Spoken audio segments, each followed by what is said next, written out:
Hello, everybody, and good evening. Yes, today is a very weird day because I decided to actually do a bit of a stream.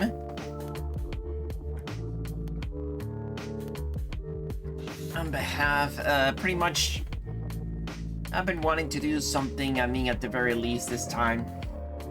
Since, Anthro Fest is going to happen a little bit later. But the thing is that it's not gonna fall on my usual regular stream days. So I decided to say, alright, as well just do a little bit of something else and just do it this way. Hey, Asher. Thank you so much for coming. So basically, as I was explaining, I know that Anthro Fest won't start literally, I think until a couple of days after. But then it's gonna complicate things because it's usually gonna go over my usual stream day, which is Sunday. And I want to be able to continue with Metaphor on that day. Since today is not exactly like... It hasn't been exactly like that sort of day where I can actually, start early. Honestly, I was very sleepy. And I'm still a little bit sleepy.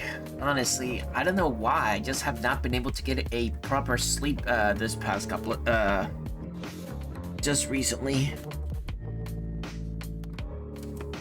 But then again, I blame work on the fact that it's keeping me up and then doing a lot of other things at the same time. Well, best thing I can do for now is just simply do what I can, just to relax. And I think this is the sort of time in which a visual novel would actually be better as a, for streaming, since it's gonna be more decision, it's gonna be more click and play and sort of things. So I do hope that you guys are able to join me up on this very unique journey. Now, I've already played this game before. Back when it was still in demo version. So, I still had how can I say, so there was a lot of things that I have to go with it in the meantime. Let me see if it's able to capture it.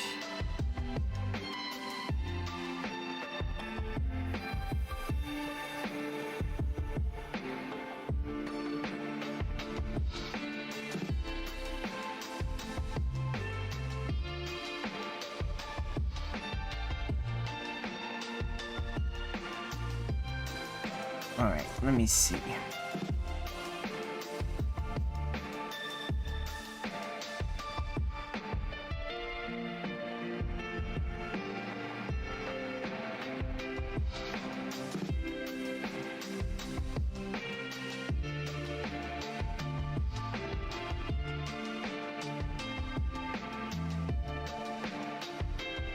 Okay, so it's giving me it doesn't recognize this as a game, it just recognizes as a separate window. Alright, so might as well go and do that.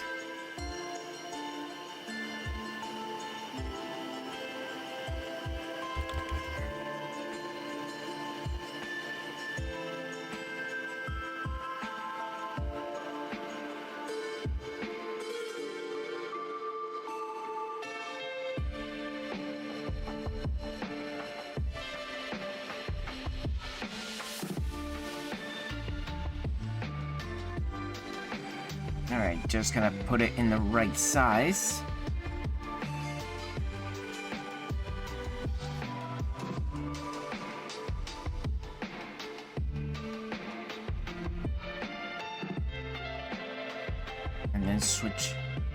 And then switch it over.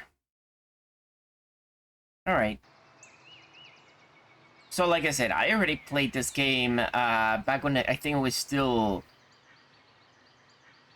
like before it was actually fully released, so, well, not gonna get a lot of stuff coming over, but let's see how much I remember. I do know that there were supposed to be like a couple of different voice actors, so I might particularly get a little bit confused, but let's see how it goes from this point on.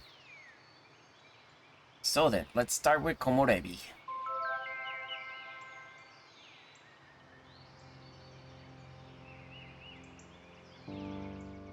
Welcome to Komorebi. You have chosen to take part in a personal experience. Wow. What a way of breaking the fourth wall, doesn't it? In exchange for that, we have given you several options to use. Feel free to do so at your leisure. Your experience will be divided into fragments like these.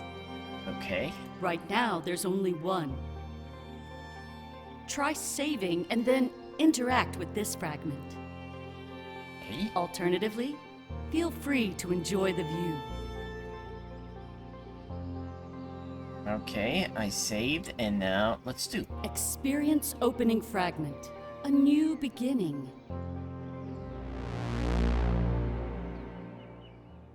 As my friend used to sometimes say, sounds like robot farts. And set a watcher upon her great and strong Argus, who with 4 eyes looks every way. The goddess stared in him unweary strength. Sleep never fell upon his eyes, but he kept sure watch always. Fragment of a lost poem. My eyes flutter as I linger on the precipice of peaceful sleep. Cars pass by, fade away, lulling me, like mechanical waves in the suburban ocean. However, as enticing as slumber may seem, this is not the time or the place. As we drive, I keep myself awake with pleasant thoughts. Thoughts of both old and new. Those vehicles that pass by, where are they going? And where did they come from? I dig deeper and start to wonder who those people were, who they loved and held dear.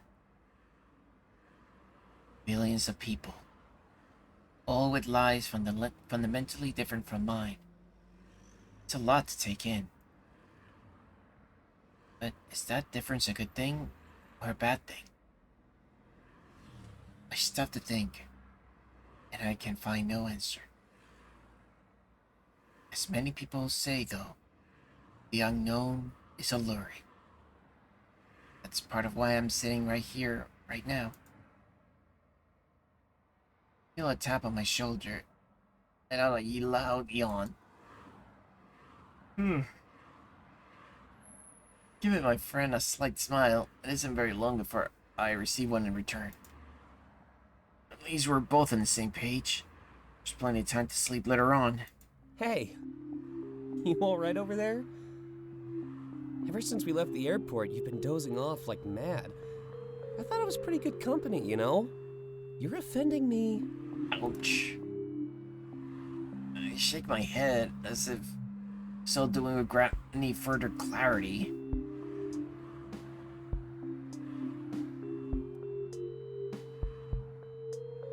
Oh boy. Oh yeah, I forgot that there's a little bit in here, so.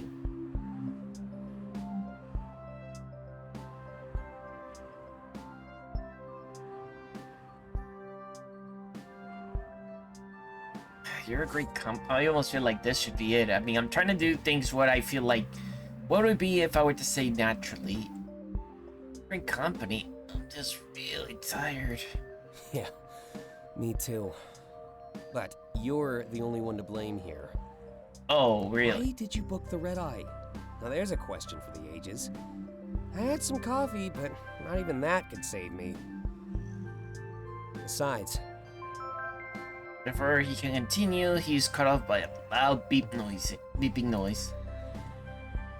A light on the dashboard starts to flash, causing him to grow in annoyance. He looks down for a moment and presses a button to silence intrusion. distracted driving? Of course. Apparently, this thing doesn't want me talking to my friend. I guess it thinks you're a risk? Maybe you should take that as a compliment. I shrug, unsure how to respond. So rest my head on the window. According to the system, almost everything was a risk these days. It wasn't worth losing the points, so we sit and remain in silence.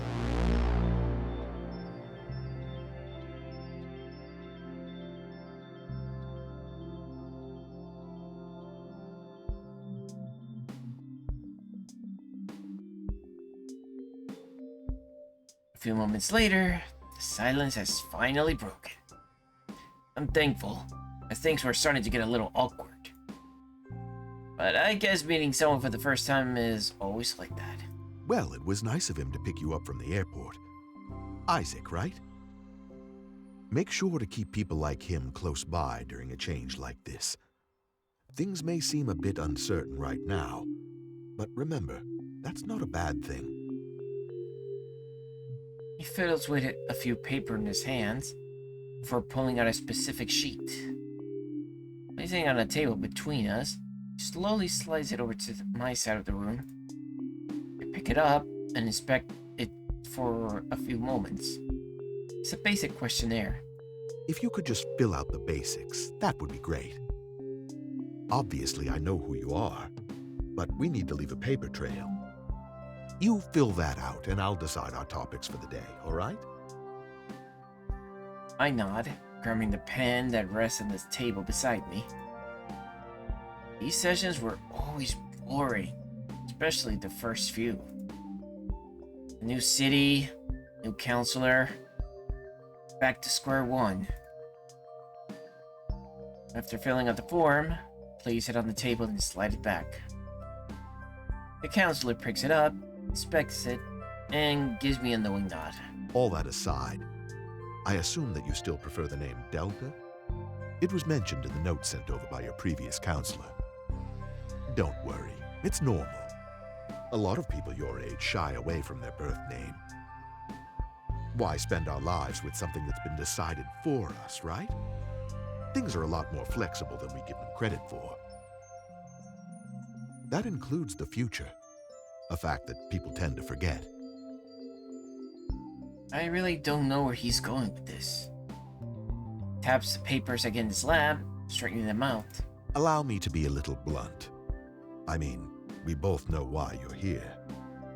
My practice focuses on people like yourself, those who saw nothing. Honestly, that's a very small group. It must get lonely for you sometimes. I shrug. There's a single question I like to ask my new patients, so excuse the cliche, but how does that make you feel? Being alone while billions receive a glimpse of the future. I thank him for rubbing it in, ensuring that the sarcasm is clear. It's the opposite, actually. I meant to give you some support. Imagine being constrained by a vision of your future, consumed by it. You have what some people would call freedom, a truly blank slate. Remember, Komorebi is a relatively new phenomenon. Society has flourished for thousands of years without it. Some would consider your situation a blessing. Don't forget that. I can tell he's giving a speech that he's given many times before. Because of that, it seems to lose some of its impact and wisdom. As I close my eyes, I simply hope that this is all over soon.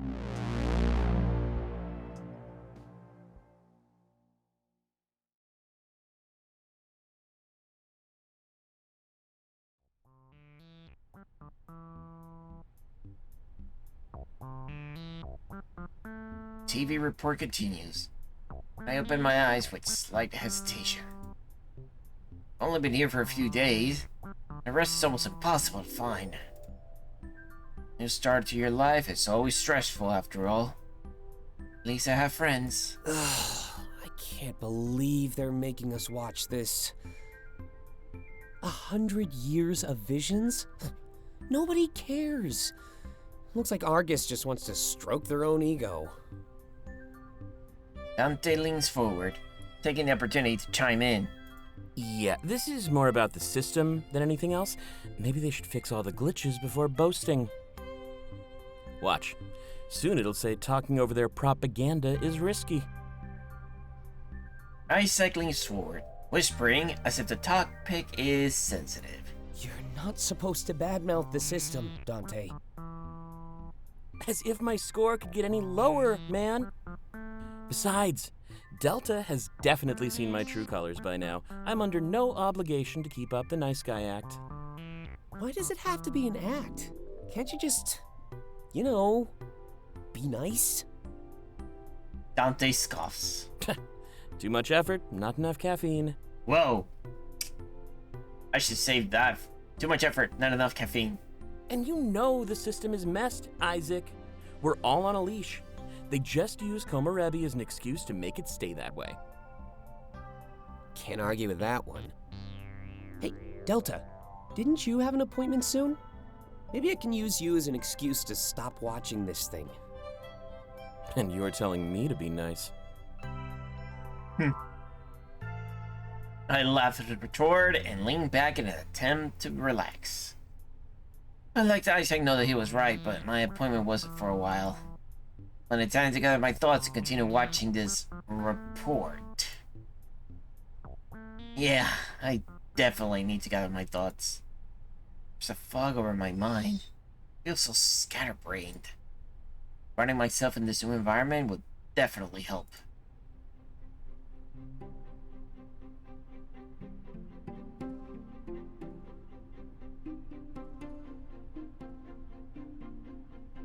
Interact with each word to learn more about it. Upon interacting with all four, your experience will continue. One day, the world was changed forever. Millions of people experienced vivid visions of the future. These could not be mistaken for dreams. It seemed to be true precognition. The visions that people had would follow them for the rest of their lives. Replaying at the worst possible time. It was almost like an intrusive thought. Whether positive or negative in nature, these visions still consumed lives. Nobody knew how or why this happened, but it was far too late. Chaos ensued. Those who saw personal success went to great lengths to fulfill their visions. Those who saw personal failures did anything they could to avoid them. It wasn't just a one-time event either. Komorebi overstayed its welcome. Children and grandchildren grew up alongside this odd phenomenon. They too experienced their own visions around the age of 13. The world became obsessed with the future. Obsessed with Komorebi. It was a word describing sunlight that shines down to the trees. A simple and poetic metaphor for the visions filtering our world. However, it wasn't a series of visions, nor would they change over time. It was a vision of a single moment and will follow you for the rest of your life. For example, if your vision was horrible, you still be forced to live with it almost every day. Seemed far from fair, and lives were defined by the moment presented in people's visions.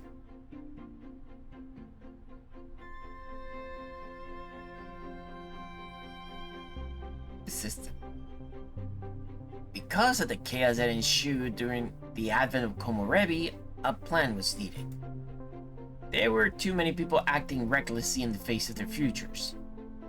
Whether avoiding or fulfilling the visions, risky behavior was constant. A new system was introduced that governed the behavior of people. You will be held accountable for all of your actions, regardless of legality. This was an attempt to keep people in line and focus on the present. Live in a safe, orderly manner, and you'd accrue points over your lifetime.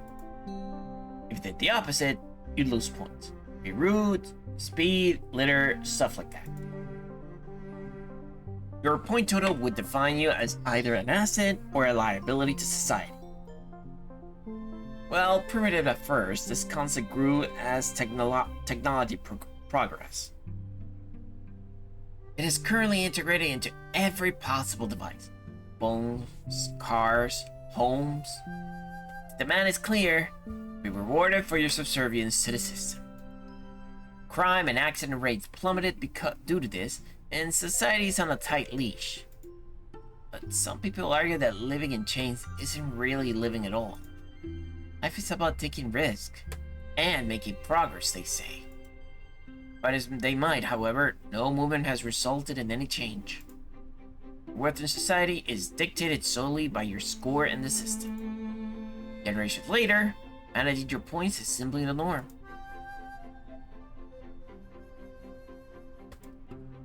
While Komorebi phenomenon was peculiar, there was also something else. Some people saw nothing, left completely in the dark, with no vision at all. Less than 1% of the world experiences. Very small group. But it was still extremely worrying. What did seeing nothing mean? Were you dead? Nobody knew. Depression and suicidal ideation became commonplace among this group. You're assigned a counselor who meets with them on a regular basis. I am one of these people. I've never experienced my own vision. People always worry for me, fear that I might do something rash. In reality, however, I'm fine.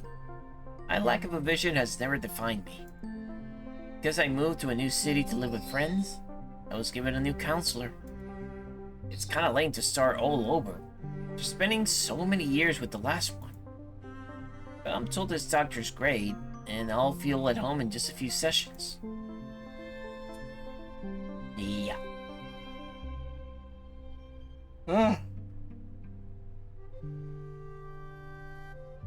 Tight leash indeed. Today marks the 100th anniversary of Komorebi. Nothing has ever been the same since then, and I don't think it will ever be. The current state of technology and society is vastly different than it would have been. At the top of it all, right next to the world leaders, is the Argus Corporation. They created the system. They create almost every device we use today. In many ways, they affect our lives more than those in power. The report is basically going over the history of Komorebi and Argus. To be honest, it seems a little self-serving and very unnecessary. Isaac was right. It's like they just want to stroke their own egos. They made it mandatory viewing too. If you ignore the special report, you'd lose some points. Especially our societal status is being held for ransom. But if there's one thing that nobody can monitor, it's what I'm thinking of. So while I'm watching, at least I have time to gather my thoughts.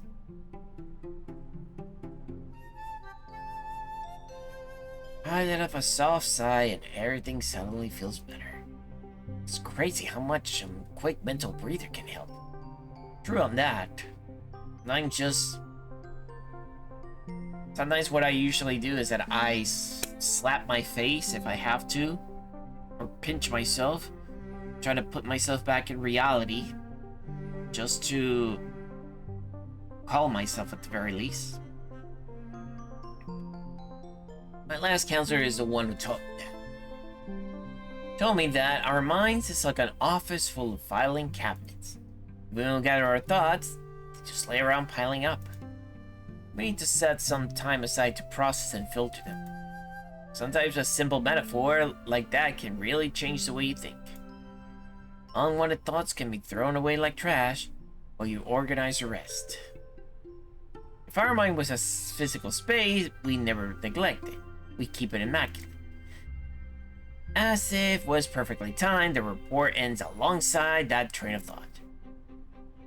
Energy level in the room immediately skyrockets now that we're free. Honestly, it was a waste. It was like an hour we'll never get back. As I get up to leave for my appointment, I notice something peculiar. The report goes right into some sort of after show about more Argus stuff. I don't really care to watch, but I noticed the word nostalgia. It's littered all over the place, like they want me to keep that in mind. Fortunately for them, I'm not in a nostalgic mood right now. I leave the house looking forward to my ever brighter future. After all, when I look back, when the alternative is so exciting.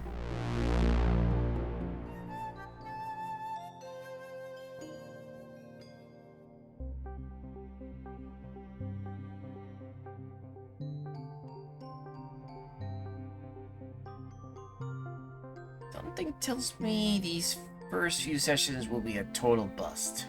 I never found it fun to talk about myself, and now I'm forced to do it. Hopefully the notes my last counselor sent over will help him get him up to speed. You know, you're something of an anomaly to me.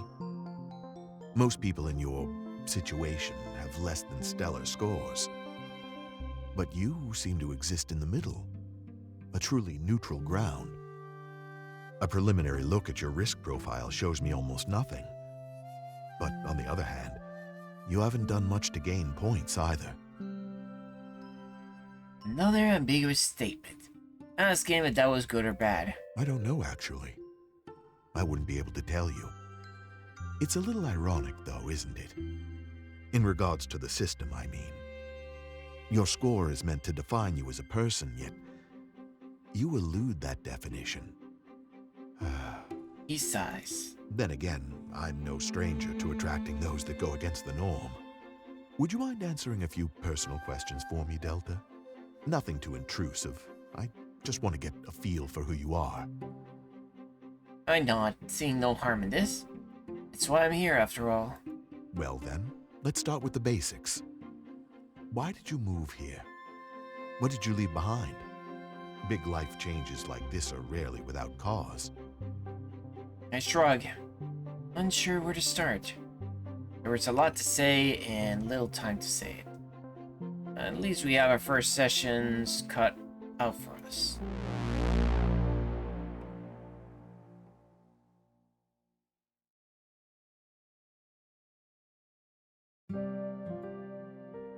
Part 1. Those we love the most.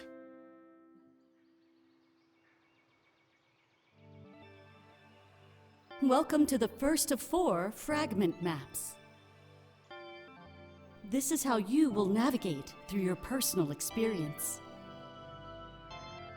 The top row is made up of pivotal fragments. You must complete all 6, but can complete them in any order. Upon completing all 6, you can interact with this arrow to move forward. You will witness a culmination of this fragment map before moving on to the next. The second row consists of personal heart-to-heart fragments. These are optional but highly recommended, as they are the key to forming bonds and relationships. Right now, you only have access to Isaac and Dante, but that will change in the next fragment map. The bottom row consists of supplemental fragments. These are skits based on exchanges made in your group's chat room.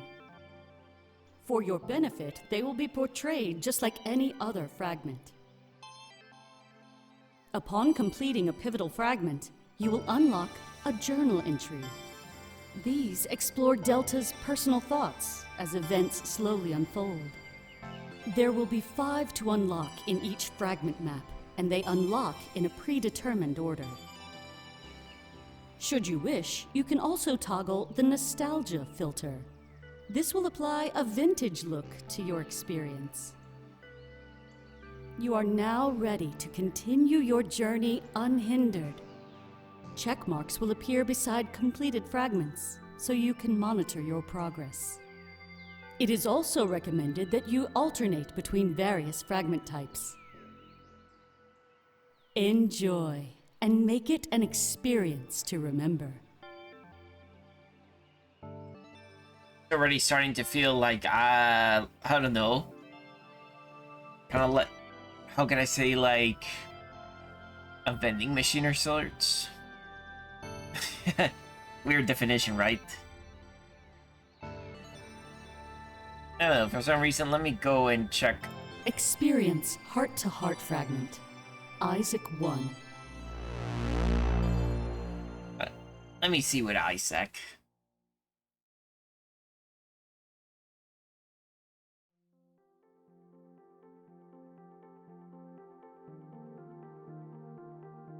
I enter the living room and notice Isaac sipping a light beer. The TV is on. He's not really watching it. I can tell he's distracted. There's something he needed to talk to me about. Hope I didn't do anything wrong. He notices my entrance and smiles at me. Some anxiety immediately dissipates. Shifting a bit more to one side of the couch, he gives me ample space to sit beside him. That's exactly what I do. And he turns to face me as much as he can while sitting down. Ugh. You know, this stuff tastes awful. But I wouldn't be drinking it if Taylor didn't tease me. I know it's not true, but he keeps talking about my weight. He takes another sip of beer. We did buy tons of junk food for this weekend, though. If I take it easy during the week, I can definitely binge on Friday.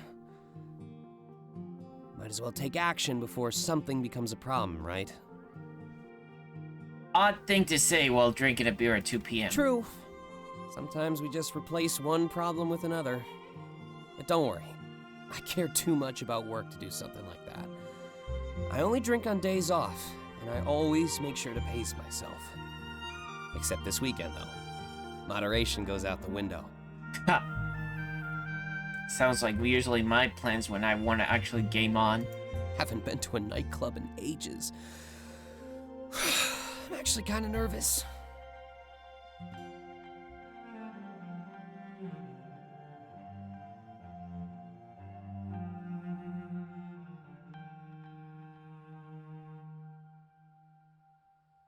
I feel the same way. Let's be awkward together. And now there's something I can play along with. Stand in a corner and watch everyone else have fun. Yeah, that'd be me. Wouldn't want to intrude and start cramping their style. He takes one final chug, then brushes the can with his hand. There's a bit of an awkward silence as he does this. I'm not sure why. I ask him why he wanted to meet me here, and ask him if I did something wrong. Oh, no, not at all. I guess I should have elaborated when I said I wanted to talk. Sorry if you were worrying, I'll handle it better in the future. I actually wanted to apologize to you, Delta. Your first memory of this house will always be me yelling at Dante. He just struck a chord with me. Has a habit of doing that almost every day. He's always paranoid that Argus will come knocking. But the mods I made to my home are harmless. They'd never care. It's more risky for him to remove my modifications. He could easily screw up, and it's all downhill from there. Do anything wrong when you're messing around, and they'll notice. It's like a tightrope. One wrong move, and you're done for. My brain is wired to mess with this stuff. His is not. Tell him it's fine. We all have things that we're passionate about. Passionate. Yeah, that's the word. I got a little mad, but my intentions weren't bad, you know? I've worked with this tech for my entire life. I know my way around it. That'd be like me going into his room and messing with his writing. You know, making edits here and there so that I feel better about it. I just want mutual respect for my hobby and career. It makes sense. Isaac definitely seems to know what he's doing. From my understanding, the amount of Argus tech in his home is minimal. But at the same time, it's not illegal. Bend the rules without breaking them, he says. I guess it's selfish to a degree, though. Because I own this house, I should make sure that everyone feels safe. This situation sucks. I just want to leave all that Argus stuff back at work. It's purely psychological, but to me, Argus is my boss. Nobody wants to go back to a house where their boss is everywhere. Keeping that stuff to a minimum really helps my home feel like it should. A safe place. He definitely does make sense in there. Which is why even I always tell this to a lot of people. I know that there are people that are known to be workaholics, but once you clock out, Leave your stuff at work. Don't take your work home. It's not really very healthy, not even for your mental health. Sometimes, I can actually see that what my parents did before, because, they would take their work home and continue to work. And, well, I can also see like what they call a concept of actually, hey, let's stop giving kids homework to do, especially because when they leave school. We'll leave the school stuff for when it's school time. And when people go home, they should just enjoy themselves, just relax. We're not saying that people should study and everything. They would give in like smaller assignments or something just to help out, but it's more stuff that it should be focused at home, without necessarily worrying about that. He shrugs. At least to me. But I really should consider other people's point of view. I'll just end up like Argus if I expect everyone else to live how I want. Speaking of which, there's something else I wanted to talk about. It's the real reason I asked you to meet me here today. The apology wasn't the real reason? Interesting. All this talk about how I want things to be, let's change that. There's something I've been meaning to ask you, Delta. And I wish I had more beer for this. More courage. He blushes and rubs the back of his head. I'm pretty sure I know where he's going with this. At least, all signs support to my current hypothesis. I just feel like we should get this out of the way as soon as possible. The feeling of tension in the air is starting to damage my calm. But let's face it, you chose to move here. To live with me. Did you mean anything by that, Delta? This was a lot easier in my head. Really, I'm just curious if you were interested in me. I hope this isn't catching you by surprise.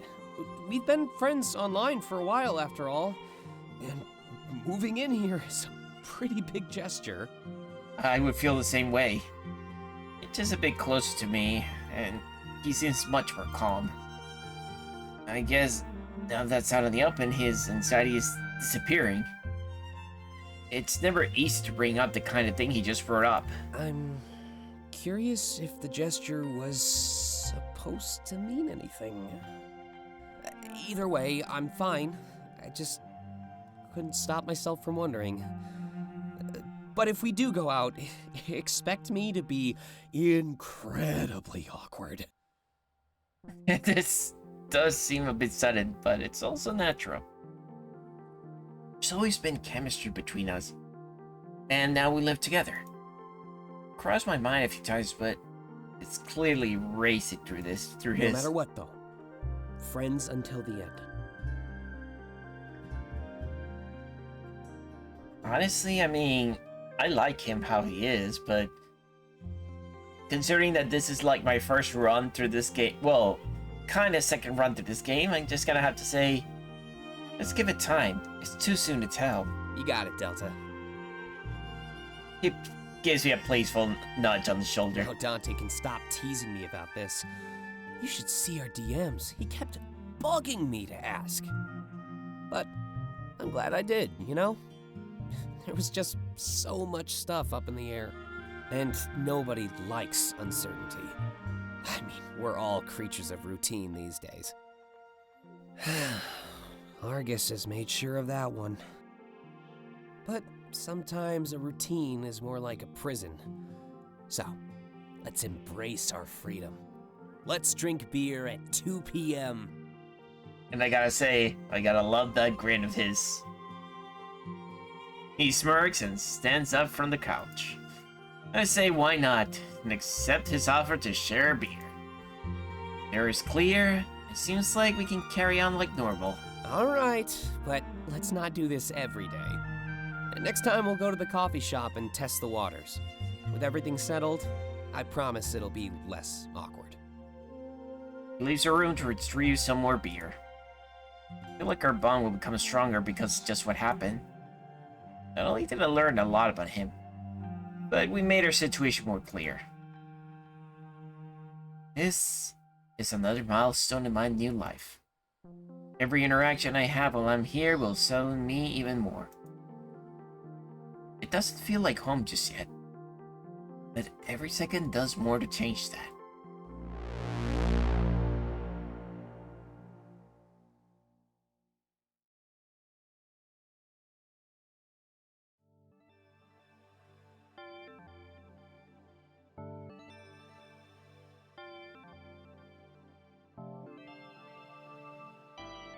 Let's go and meet up with Dante. Experience heart-to-heart fragment. Dante 1.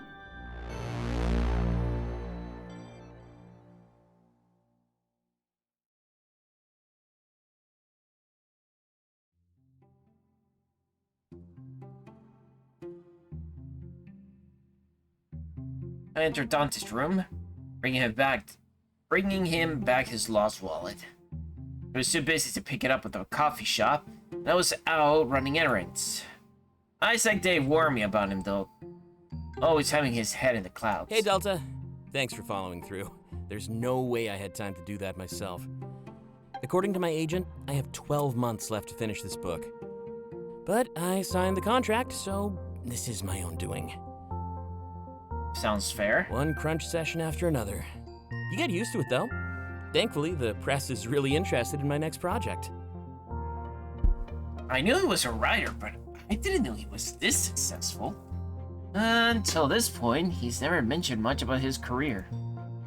It's probably now that we're alone, everyone else in his life probably knows already. Well, now that you're here, maybe you want to hang out for a bit? Don't get me wrong. I know that there's a lot of people who are really excellent writers. I just wish I was the sort of person that would actually be the person that reads a lot more, but I don't know. Just the aspect of reading, just a bunch of text. I don't know, it never said a lot with me. Funnily enough, my parent, well, particularly my old man, he's been known to be such a bookworm. I do know that he probably wrote a few things, but he was mostly into music, so... And even more, like I said. I probably did not inherit any of that stuff. Maybe a bit of a musical ear or something, but I can actually say I am neither a writer nor a musician. Yeah. Probably a bit of an artist if I could, but I wish I had more time to actually, a lot of art here and there, a little experimentation on the other hand. All that stuff. I could use a little break from that empty page. It's taunting me. Usually does, but today it's pretty bad. Probably the stress of working under a deadline. A year is a long time, but it doesn't feel like it. If I aim for 1,000 words a day, I should be all right. 1,000 words a day? Ugh. But then, are you sure you would be able to, come up with something? Something, it's like, you might as well be making different stories every day. My brain will fry like that. But right now, I stand at 0. Yeah, that is pressing. I have the story mapped out, but that opening scene is the worst. Gotta grab the reader, but also keep the momentum going. Also, like presentations, I've been, in my field of work, because sometimes you always have to do some sort of presentations. Yeah, usually the beginning is quite, important because you want, he says, you gotta grab the reader and then keep the momentum. How? There are so many ways how things can go from here and there. A moment later, he gets out of his chair and moves to his bed. Sitting at the edge, he points to the now empty chair. Go ahead, take a seat. Don't usually let people in my bed right after meeting them. Oh boy. But I like your vibes, Delta. Tell me something about yourself, if you're down, that is. He lays back and looks up at the ceiling. This is such a vague question. I don't know where to start. I only wanted a new start. Just we're getting stale. Huh. Interesting. Things were getting stale here, too. Guess this arrangement benefits all of us then. And it was nice of your boyfriend to rent you a room. He's clearly teasing me up with that implication. I don't mind. You know, he doesn't let just anybody move in here. There's a reason it's been the two of us for years. I guess I'm just saying you mean something to him. Keep that in mind, all right? A friendly piece of advice. When you write romance, you start to pick up on these things. I guess it's not really any of my business, though. Just advice, like I said. Uh-huh. But none of us would be surprised if you two ended up together. I nod and thank him for the advice. Just don't mess with those mods he makes. I got off super easy when you arrived, trust me. It's so bad, I just tell myself to take his insults as compliments. The people we hate are usually the ones we love the most. He wouldn't crack down on us if he didn't want us to grow. He sure likes talking about Isaac, huh? Are you sure is it that those two are lovers, you know, underneath all that? I try to change the subject and shift more towards Dante. Curiosity takes over my mind, so I ask him about his next book. I wish I could talk about it, but I can't. I'm under a strict NDA and a bunch of pesky red tape. In fact, I think I've already said way more than I should. Fair. I ask him more about himself then. I don't know about that one, Delta. I'm a writer, so I know a lame story when I see one. Ouch. Basically, grew up in a library. All I did was read books day after day. Yeah, that would be that sort of a bookworm sort of person. Picked up the skills to write my own, and here we are. A few book deals later, and I live under crushing stress. Well, he has a different sort of stress. Not that I can't say I know how it feels, but I can only imagine. Almost makes me wish that my initial success was a fluke. We all have foresight, except for where we need it the most. I think that's all you'll get out of me right now, though. Maybe we should grab a drink sometime, chat a bit more? I mean, if you're down for that. I'd suggest the club, but that night is going to be a drunken blur. If we're talking about next week, however, my schedule is wide open. Oh? Are you asking me out on a date? No way, I've seen that story before. Taking your best friend's crush? Ugh, totally scummy. Unless you'd be open to a group arrangement. Kidding. Kinda. Not many stories go that route. Could be interesting, though. Could be potentially something for your next book. Hey, brother Snip, how you doing? He sits upright and tilts his head to the side. I can tell it's a sign he wants me out of his chair. However, before I make it out of the room, he calls my name. Hey, Delta. I gotta say, you remind me of somebody. This character from my first book. They're an outsider, like you. I tilt my head, confused at why did he bring this up? Well, let's just say I have a deep connection with them. When you told me about your past, they immediately popped into my head. It probably sounds weird to hear, but that made it easier for me to talk. Makes sense to me, even if I can't describe why. This character traveled to a new city. They ended up falling in love with somebody they shouldn't. You know, like those old tragedies, but with modern flair. That sounds pretty cool, actually. This character's like me. Wonder what happens to them.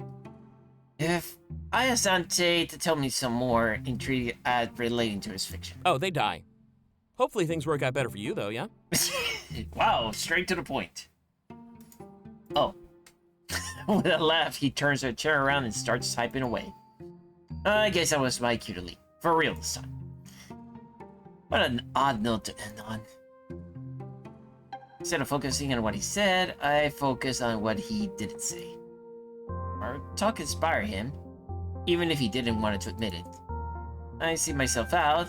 That empty pages. Now almost anything but. Hopefully, this new story has a bit of a happier ending.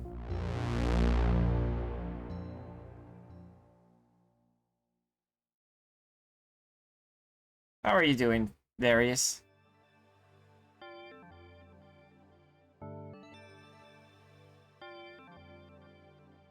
Let me see. Experience pivotal fragment. First arrival.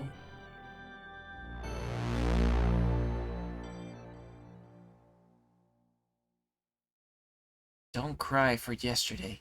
Hope for tomorrow.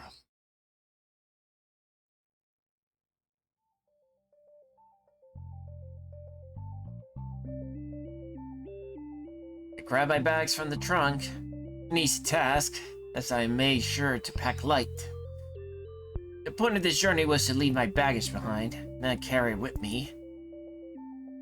Isaac steps in to help out, and I turn to face the house. My new home. Would that be easier? I mean, if I were to move out, well, there's still quite a lot of things in here that I would still like to take with me. Although then again,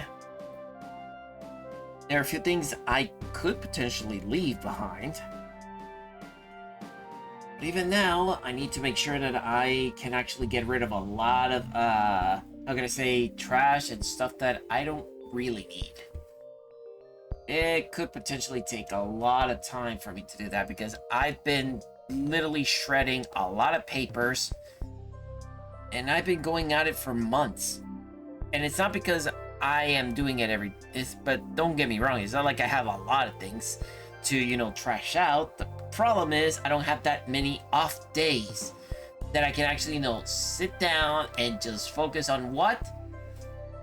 Shredding, cutting down papers. And by the way, if you want to do all these stuff, you gotta be prepared and to do a lot of stuff. If you don't have a very good cross-cutting, by the way, and yes, cross-cutting paper shredder, you might be in for a lot of pain. I felt like my thumb actually kind of got a little bit numb because I was handling the scissors and going through a lot of papers that don't really need them. Yeah, it would be nice if I could actually, put them all together and just send them all to be recycled, but there are things that still, contain personal information. And the best way that you can, and I usually say the best way that you can, as a suggestion, you want to make sure that you don't get your personal information out there. There's a lot of safety tips out there, and among them, make sure you actually don't just simply do a basic paper shredder for all this stuff. Cut them into even smaller, and even irregular pieces, because in that way, it'll take a lot of effort. And most of the time, people that are looking for that information will pretty much give up if you do it in that way. Well, that's a safer way, yeah. All right. Well, what do you think? The pictures don't do it justice, do they? It has its quirks, but it served all of us just fine.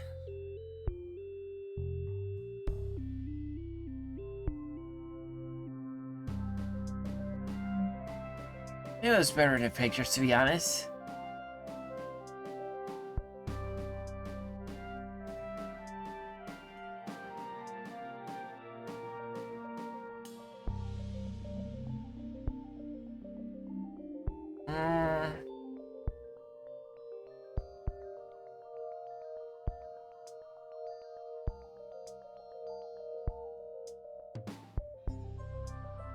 Wish I had a place like this back at home.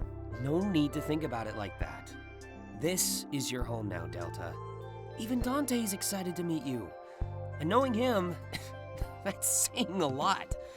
It's never a bad idea to liven things up. To be honest, I think we needed this too. He smiles at me before closing the trunk and locking everything up. I carry 2 of my bags, while he carries the other 2. An equal team. We make our way to the front door and place everything down in sync. Hold on. He pulls out his phone and holds up against the entry scanner. A small beep sounds, and then a moment later, the door unlocks. At least the security system protecting this house was solid. Welcome home, Isaac. You may leave the house 2 more times today. What? Remember, a good score makes a good citizen. Oof! An AI system that would tell me that? every time that oh my god. That just gives you a chill. It's almost as if... It's almost like always reminding me, I have you on your leash, remember? Ugh. Yeah, whatever. I definitely muted this stuff the other day. Dante must have freaked out and removed my mods.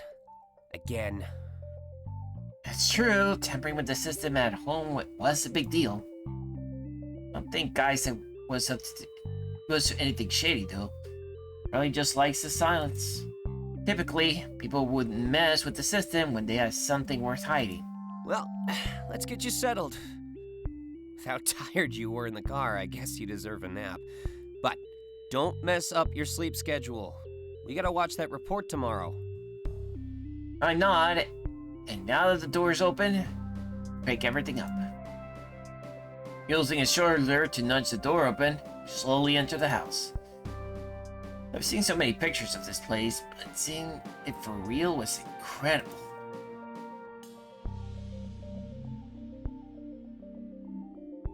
The living room is incredibly spacious. It looked much smaller when I saw it online. One thing that stands out to me, however, is the lack of integrated technology. Looks like a living room frozen in time about 30 years ago. Interesting. This side, combined with how Isaac acted at the door, reveal one thing. He must not be a fan of the system. Not everybody is, though. It's fine. I think it's actually cool how quickly you learn about stuff and people after meeting them for real. I can see Dante sitting on the couch engulfing his phone. Isaac seems a little mad and confronts him immediately. Hey, Dante, did you mess with those changes I made the other day?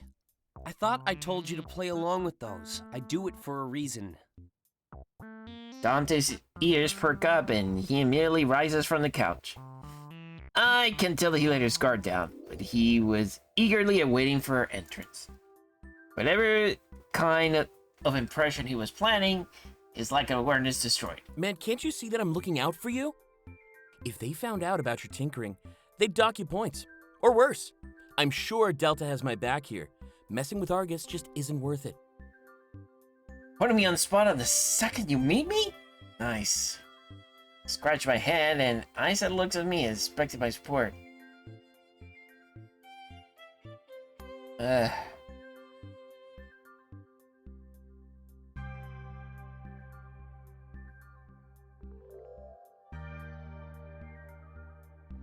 I swear, this is...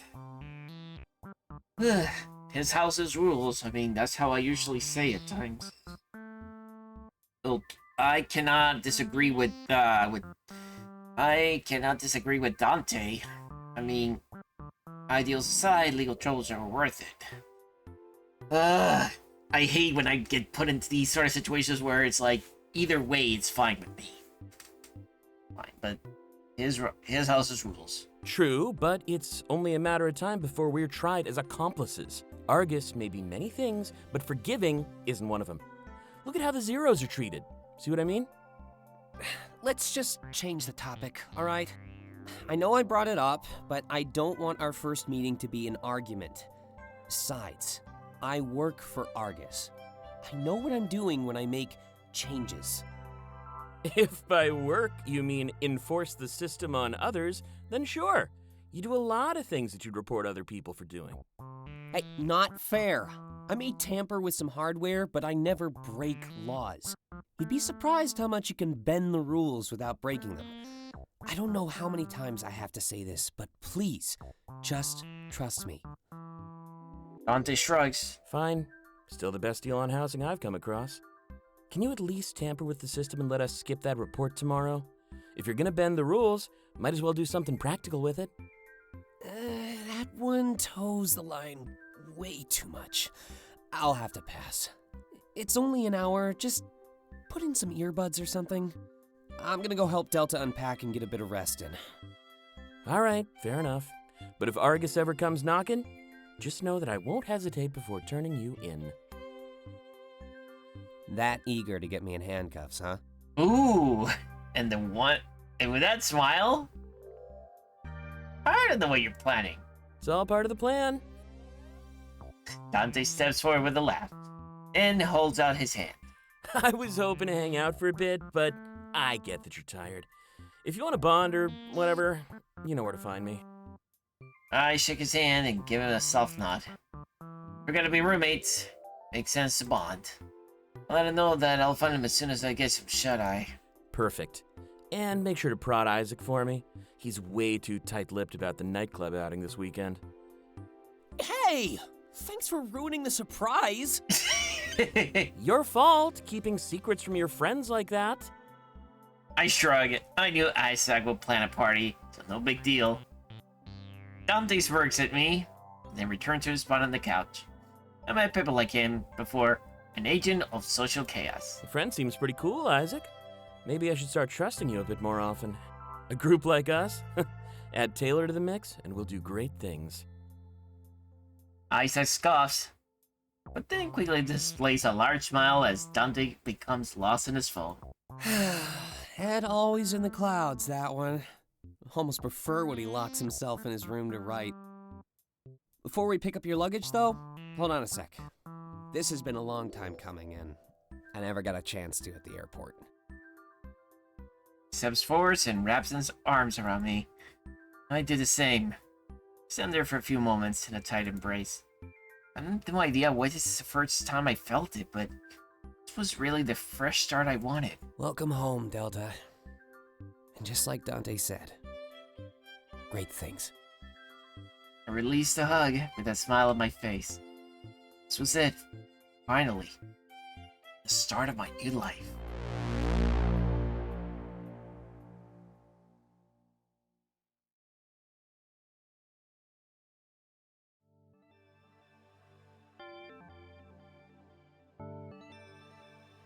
Experience Pivotal Fragment.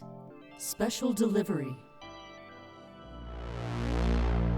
What kind of a special delivery are we talking about?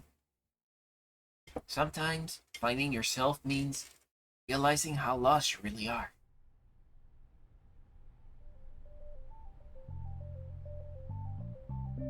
That does makes a lot of sense.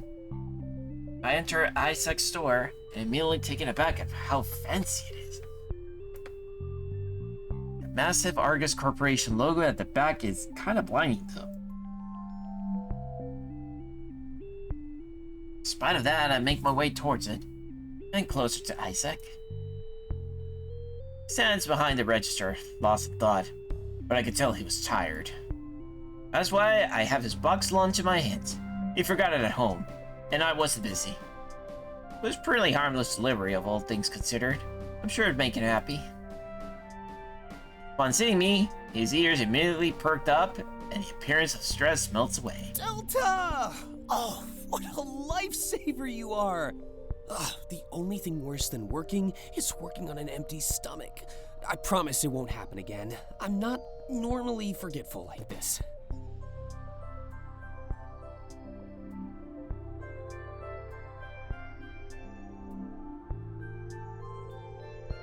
No problem. You can always count on Good me. to know, but I still won't make a habit out of it.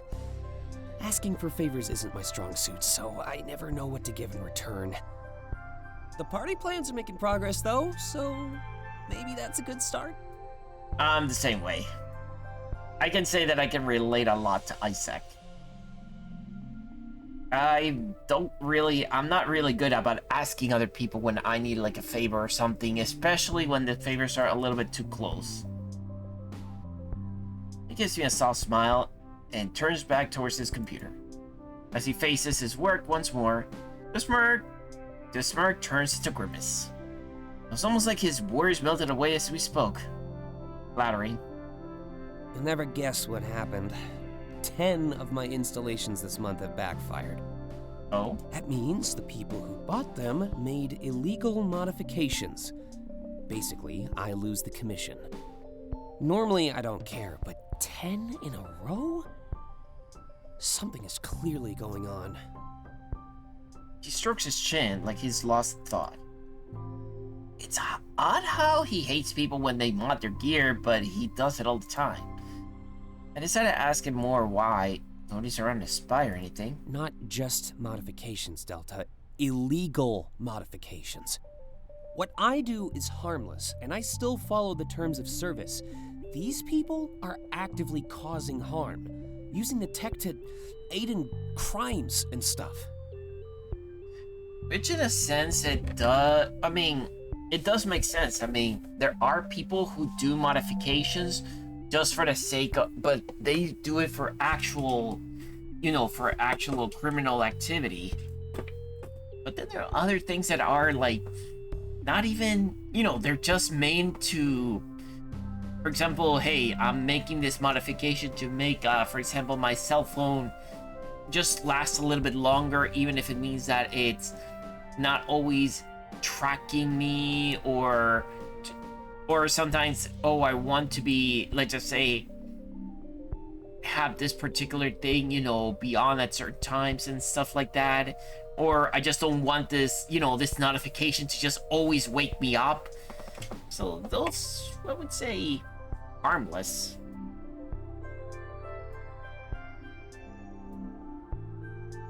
Right. Isaac wouldn't be the type of person to commit a crime. Besides, Argus wouldn't care if they found out about my mods. That's why we have zeros. You can basically abandon the system entirely. So when I mute an AI or change the colors of lights, it's nothing. I'd like to think that Argus has bigger problems. They clearly do. Makes sense to me, and I understand why Isaac was so under-equipped. Why implement invasive technology in your home if you don't have to, right? You could stick to the bare minimum, just enough to satisfy Argus. Even I would do the same. I don't need to have a system that continuously monitors my activity. All I need is just something that just helps me just keep moving along, I still feel like trash, though. Sounds like he needs a hug. And, another butter. It's my job to detect potential fraud. They slipped through my fingers, so I enabled their crimes. Argus can dock me points for that. Such a stupid rule. That hardly seems fair. None of this seems to fit Isaac either. And it's odd. A man peddling his wares doesn't support or even use his own life? Willingly giving Argus his eyes and ears everywhere, except his own home? I vocalize these thoughts and he shrugs. The job is a job. That's what I always say. Besides, it could never hurt to stay on Argus's good side. Climb the ladder, and you won't be there when they tip it over. I like working around people, too. And I mostly sell phones, anyway. Big-scale installations like vehicles and home security are few and far between. Can't argue with selling a kid their first phone, though. Connecting them to the world. That's fair. I'd be a bit conflicted if I were in his situation, though. Argus has never done anything wrong, but they're still feared by a portion of the world. Working for them could be seen as working for the enemy by a lot of people. Argus is so secretive about everything they do. It's hard not to theorize. It could be solved by some transparency, but they're never willing to offer that. And about the mysterious corporation running the world seems to strike more obedience. Hey, Delta. Let me see your phone. Huh? Come on. I promise not to scroll through your gallery. I gotta die. No one ever does. Seriously, though. Phone up. Phone up? Really? And with that smirk of yours, I'm gonna say, okay. Wink, wink. Shrug. Hand them over my phone. Glad I upgraded this last month. Isaac seems to notice my brand new model. He looks around the store to make sure nobody's watching.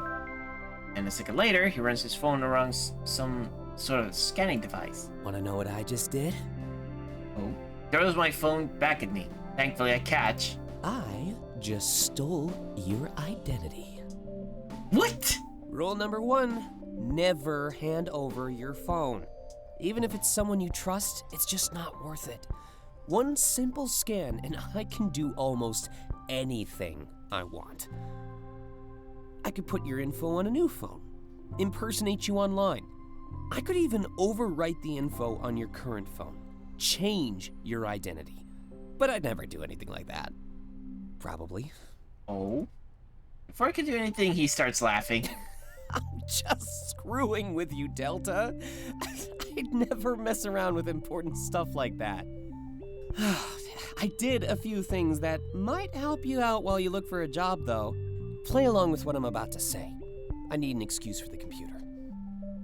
He clears his throat and starts using an acting voice, like he's playing a part.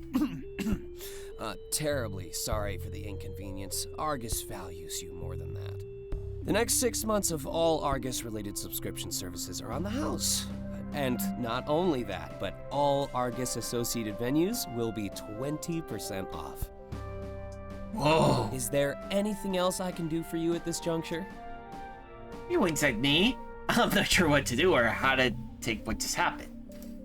I appreciate the gesture, but there's no way I could just... But there's no way what he just did was allowed. He said he'd never break the law, though. I trust him, despite the anxiety. There's no telling what may come from this. Just wanted to do some good deed, and now I feel immoral. Completely the opposite of what I desired.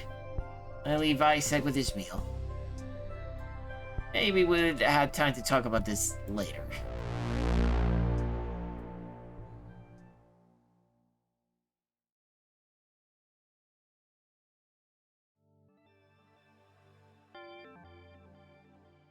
Let me see if I go here in the middle. Experience supplemental fragment. Delta's arrival.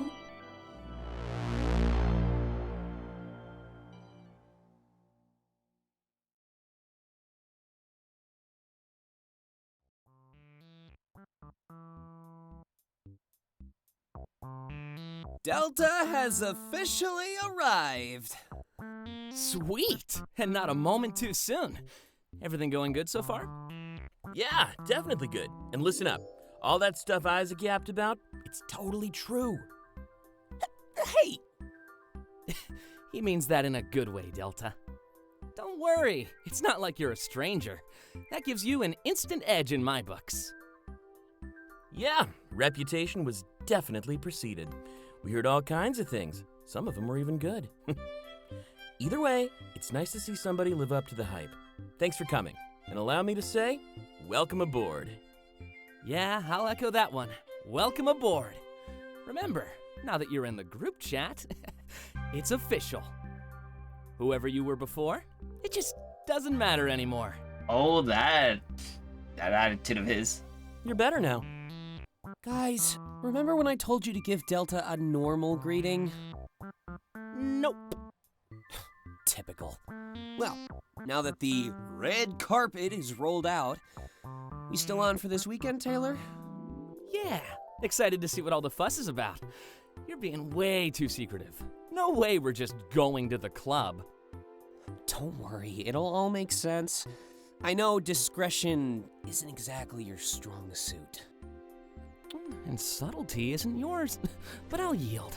I I already told my viewers I wasn't streaming anyway. Not even in IRL. Whatever you've got planned, I'll take it to the grave. Good. I have a theory. Yeah? I think Isaac finally cracked. Needs help hiding a body.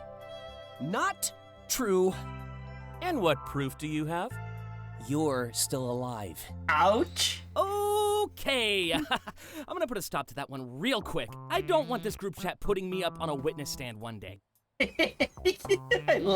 I still remember this one when I was playing the demo. No scandals. Got it? Right. No scandals.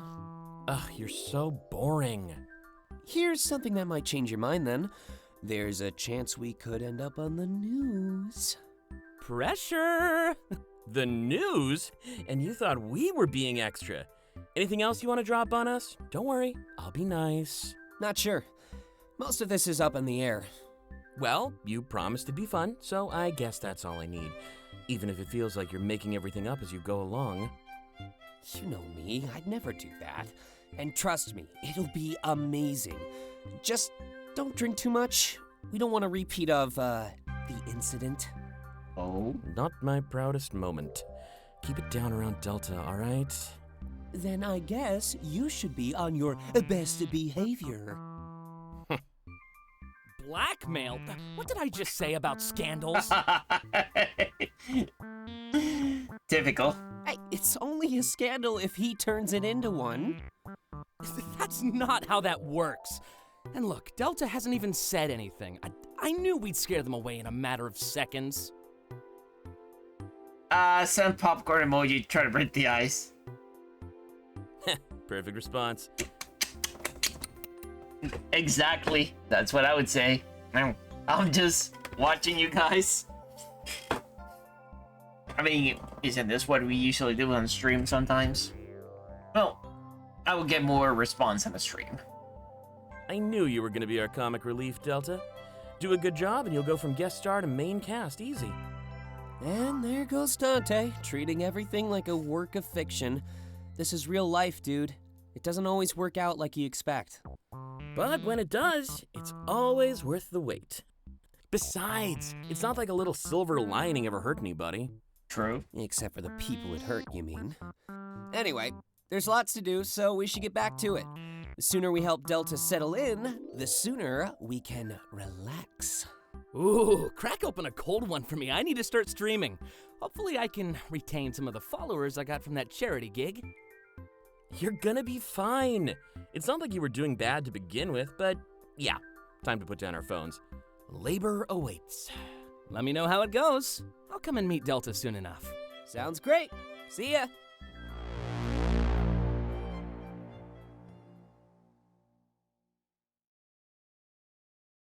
And look at this. Who do we got? Brownie, how you doing?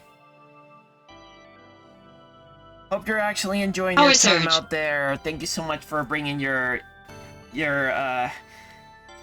chat group with me to me. All right, let me see. Sending you. All right. Oh, you were playing Brock the Investigator. Nice. Have you been doing I think, what was it, the new DLC? I think that's what it was.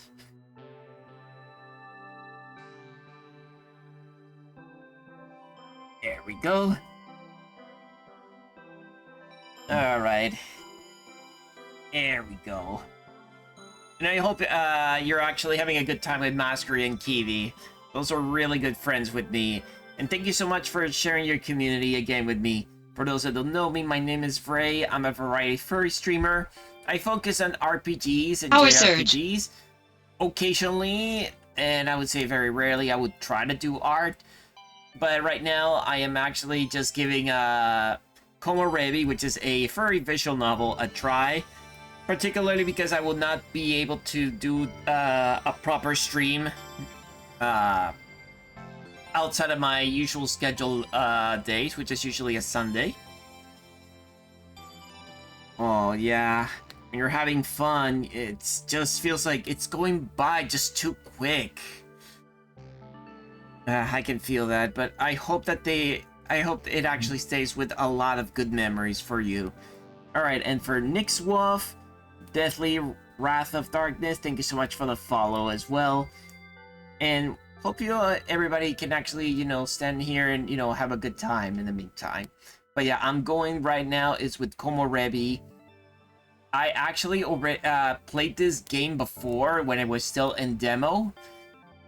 So I can say I am experiencing a lot of the stuff that I already did before, but I'm hoping to be able to experience a little more. Alright, so let's see.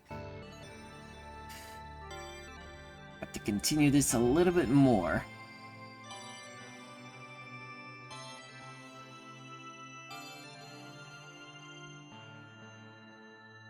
Alright, just checking in on a few extra things before I continue. But yeah, hope everybody is doing very well from this moment.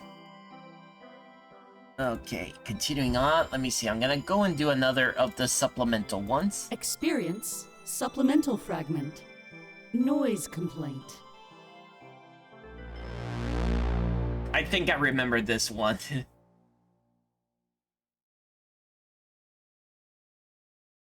By the way, the supplemental is basically what has happened in group chat.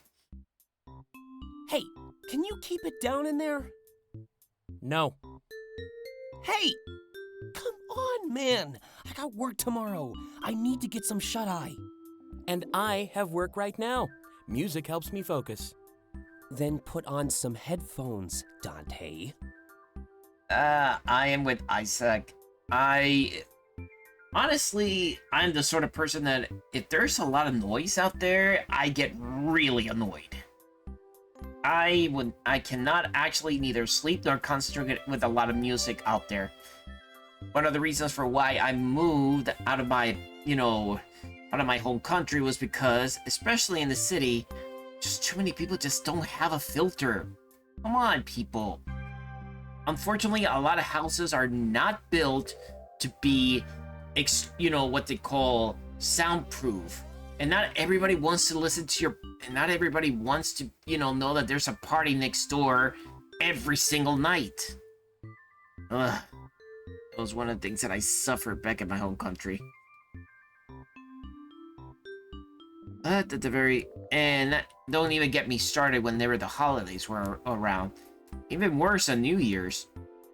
New Year's, there was always a lot of people just grabbing a lot of pyrotechnics and just launching them everywhere. It didn't matter if they were actually doing it like right in front of your house. Even if there was police around, a lot of times they just don't control them. Ugh. That's probably one of the reasons why I'm glad that at the very least I'm not living home where I was. Or you could put in some earplugs. Oh, seriously? I'm being nice. Hey, both of you, stop. This group chat isn't the place for your lover's quarrel. I'm trying to stream, and you keep blowing up my phone. Can't you just turn it off then? The world doesn't revolve around you, man. Taylor, poll your viewers and see what they say. No. But you owe me one. Remember that net outage during your charity stream?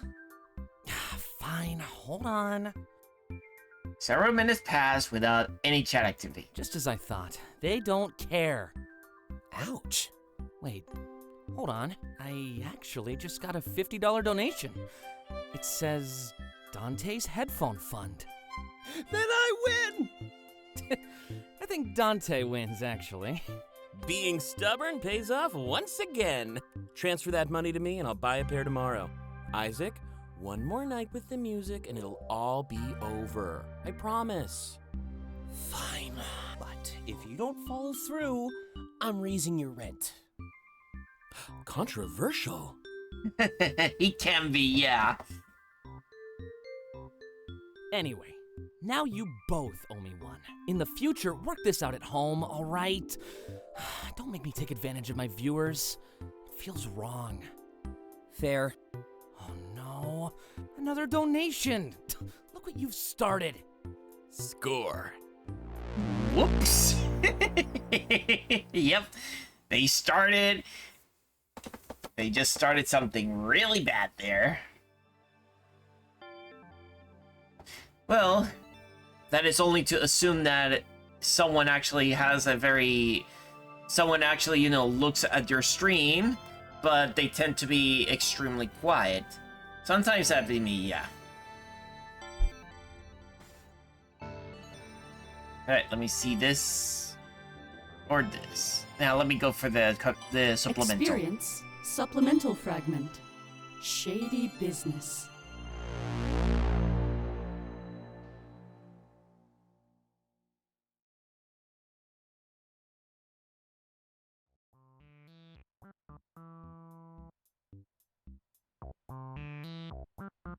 An awkward silence permeates through the group chat.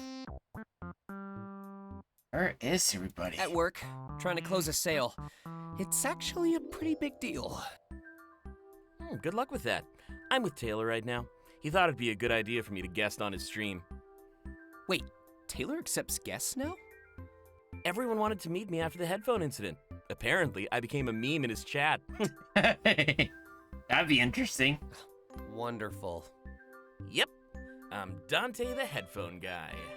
Your parents will be so proud. I'm writing them a letter as we speak, and I can't talk to you anymore. I'm too famous now. Wow. Oh, already forgetting your friends. I think I've found my true calling.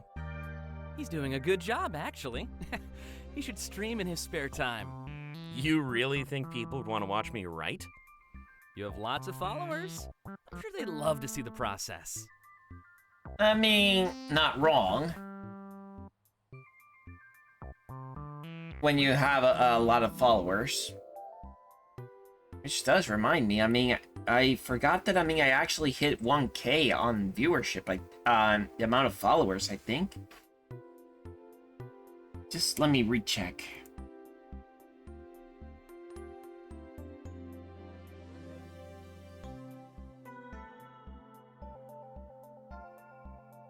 Now let's see.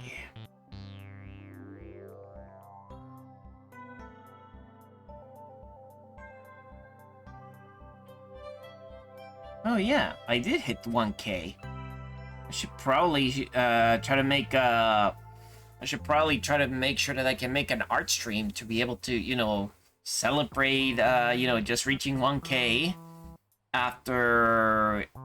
When did I actually started streaming?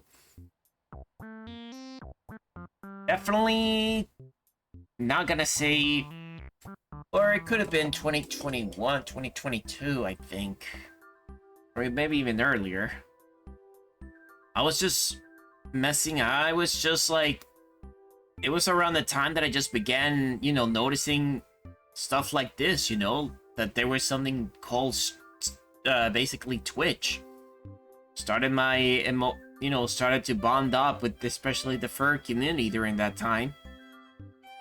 Can't say things actually went well after the first couple of times, but I'm actually glad that I met a couple of really nice people around, especially those that supported me during a lot of my downtimes. And I do have to say, Brownie is among those. So, thank you so much for actually giving Brownie a really good support and company. And maybe I'll do it after this weekend. I'm way too excited for our nightclub trip. Speaking of which, my viewers are a little upset. Are you sure I can't tell them anything about this, Isaac? You tell them. I would say no. Not even a little clue? Nope. And in other news, the sale was closed. Drinks are on you then?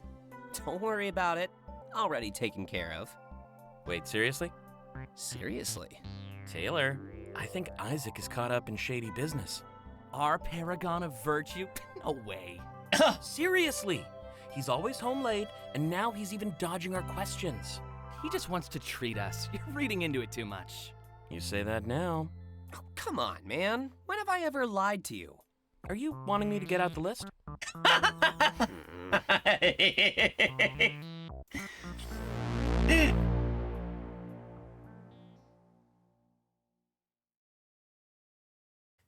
Dante's Slick. Experience Pivotal Fragment. Meeting Taylor.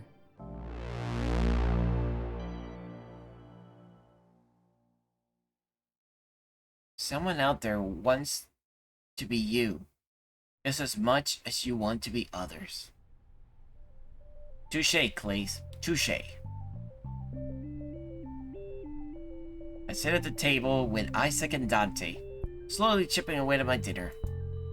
Eating as a group isn't something we do every day, but today was special. Finally get to meet Taylor. He's pretty busy. I only seen him in the group chat. I know he's a streamer and an internet personality, but I don't know much else. It's cool that someone popular like him was taking time to hang out with me, though. Right, nowadays, the term streamer can easily mean a lot of things, but being popular? Me? I know plenty of people that actually need that. I mean, I know a lot of other people that go with that title, but definitely not me. I've heard a lot about the guy, so I signed up for this group outing with no hesitation. I'm told this is the spot for our group. Whenever they want to hang out, it's usually here. Apparently, they have the best hangover breakfast too. I wonder what kind of a thing would actually get you a good hangover breakfast. Damn, Delta, you're inhaling that. Can't tell us we're exaggerating anymore then. This is the best place in town. Full stop.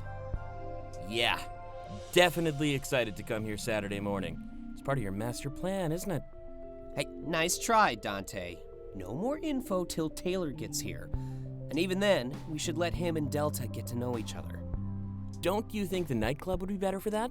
You know how Taylor gets after a couple drinks. Uh-oh. Yeah, I guess you're right. Total lightweight, that one. For anyone else to talk, Taylor steps in. Hey, is that a compliment or an insult? Yes. And he said yes to both, let me say. With a scoff, he sits down beside me and holds out a fist. I bump mine against his, and he lets out an exaggerated yawn. Resting one arm on the back of the booth, I feel like he was about to pull me in. Ah, nice to meet you, Delta. Even prettier in person.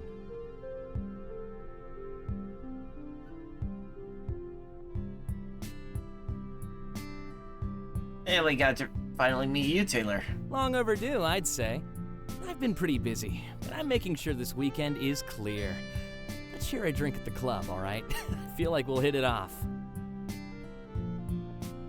That probably won't exactly be the group that I would actually end up being, because for me, I'm the person that I don't feel like I'll ever actually get myself drunk. More like it doesn't appeals to me. I mean, will I actually get, something non-alcoholic drinks or something that I can actually, vibe with? Yeah, invite me, for a mocktail or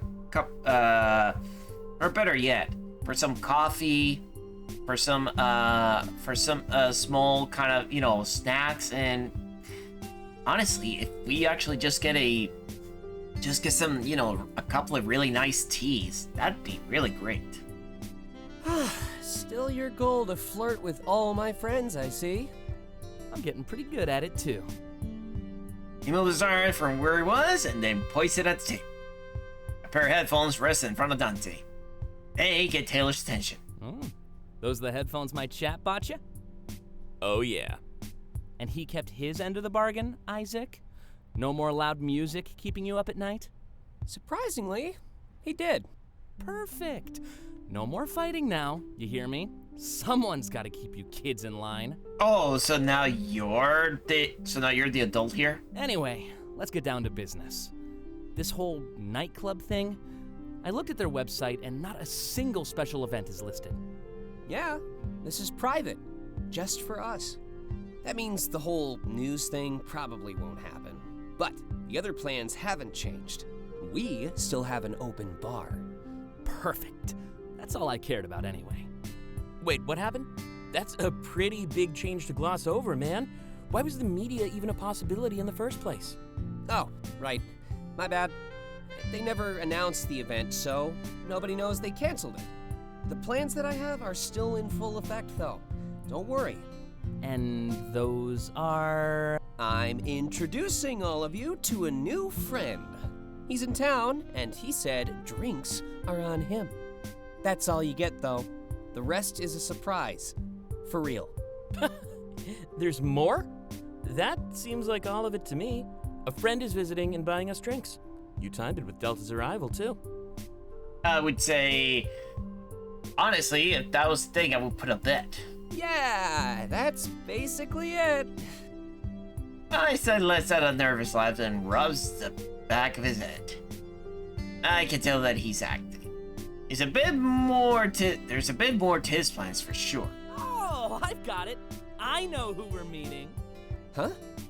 Isaac went and got himself a sugar daddy. I guess Argus isn't paying good enough anymore. What? No! Makes perfect sense, actually. Unless you'd like to prove us wrong. Oh, I see what you're doing. Nice try. It's not going to work.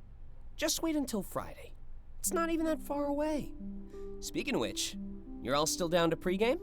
Sounds good to me. I'm making a big list of snacks, too. Great. I'll pick up some of the booze and juice. Let's get started around 4 p.m. Sound good? Day drinking? Day drinking. A moment later, the server comes and hands us our bills. It doesn't mind that the discount Isaac assigned to my identity. This is probably a good time to ask him more about it. It still feels wrong. Oh, he did that to you as well? He fooled me too, I gotta admit. Huh? All of that stuff is just taken out of his paycheck. And if it's not, he's just abusing his friends and family discount. He's definitely not as dark and brooding as you think. Oh! Thanks for ruining it, dude.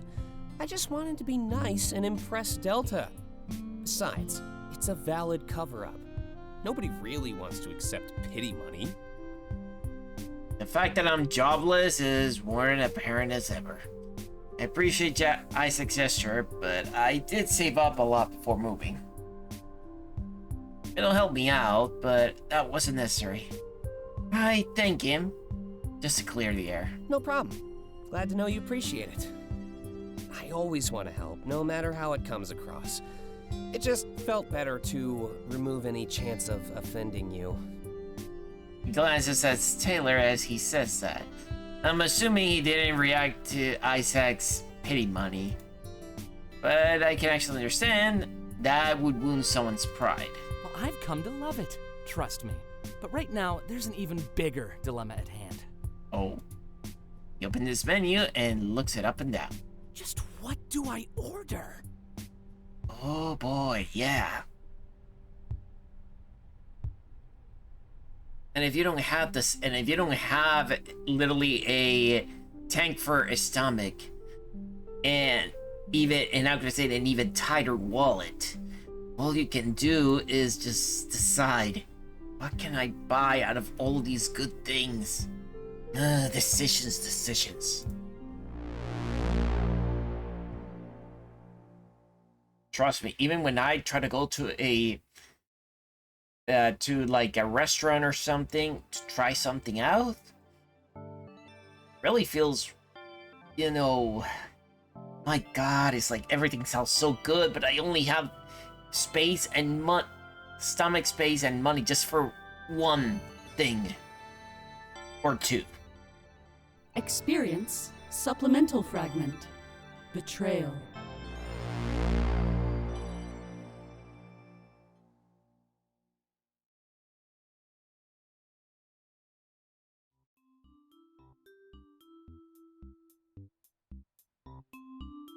Hey, I'm gonna be home late tonight.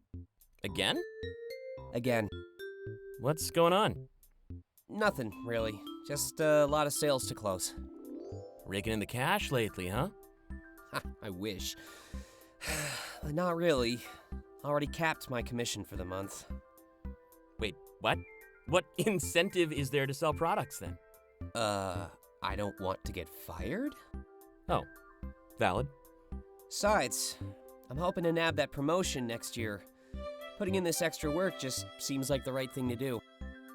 You're still on about that? Of course. I don't know if that's a good idea. Why not? You? With more responsibility? Okay, we're fighting now. I'm prepared. No. Remember what I said about fighting in here? Either way, good luck with the promotion. I bet it's already yours. Thanks, Taylor. At least you believe in me. I never said I didn't believe. You didn't have to. Yeah, we can read between the lines. Oh, What lines? I totally plan to treat all the people that rooted for me. So don't think I'll forget about this betrayal, Dante. Betrayal? I'm just looking out for you, man. Don't want you to bite off more than you can chew. I'm honestly surprised. Hmm? All that time with your nose buried in books. Figured you'd know how to read a room by now, too. Okay, we're fighting now. I'm prepared.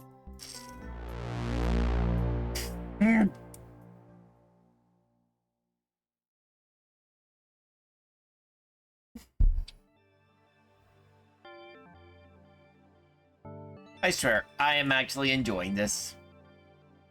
Just like I was enjoying it also the first time I ran through all this. Experience supplemental fragment. Pre-game plans.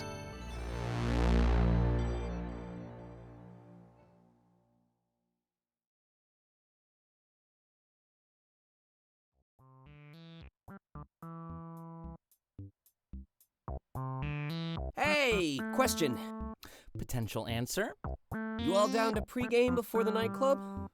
Like you even had to ask. Fair enough. Taylor? Absolutely. And Delta? Of course, full set. Love to hear it. I'll pick up a few things. Any suggestions? Vodka. Champagne. Cranberry juice. Orange juice.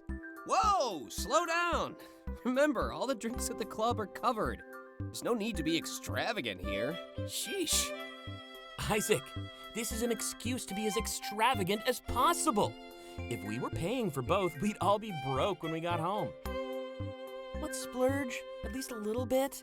If the bar is covered, we can pregame like royalty. That is such an odd way to justify wasting money. I don't know, Isaac. He has a point. You're hyping this up to be the best night ever. Do you want to remember it as the time we held back for no reason?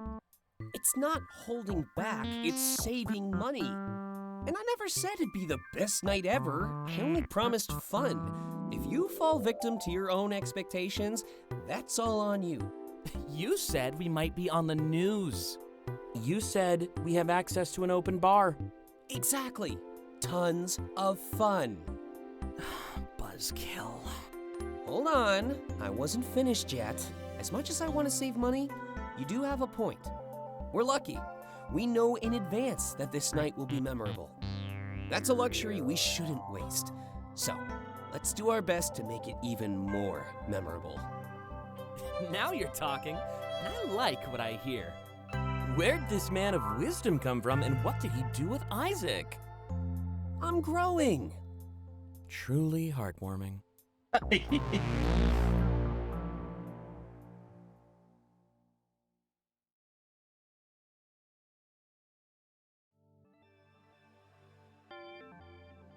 Experience pivotal fragment. Locked out? Uh-oh. I don't like how this sounds.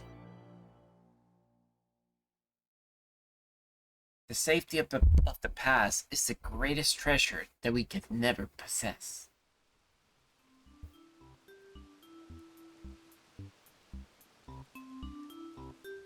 We leave the grocery store, our hands full of bags.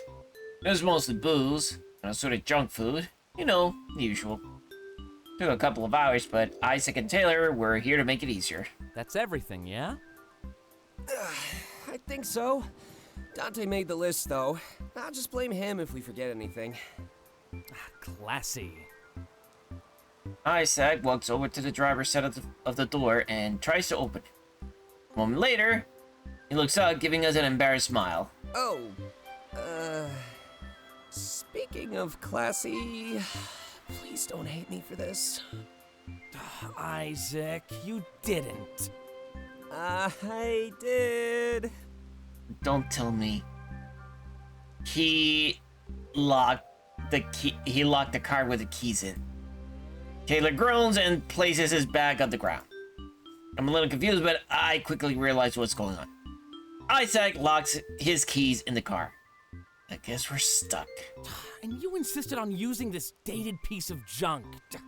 If you had more refined taste, you could just whip out your phone. I do have refined taste, and it's not dated, it's vintage. Yeah, what a way of putting it. What a way to defend yourself.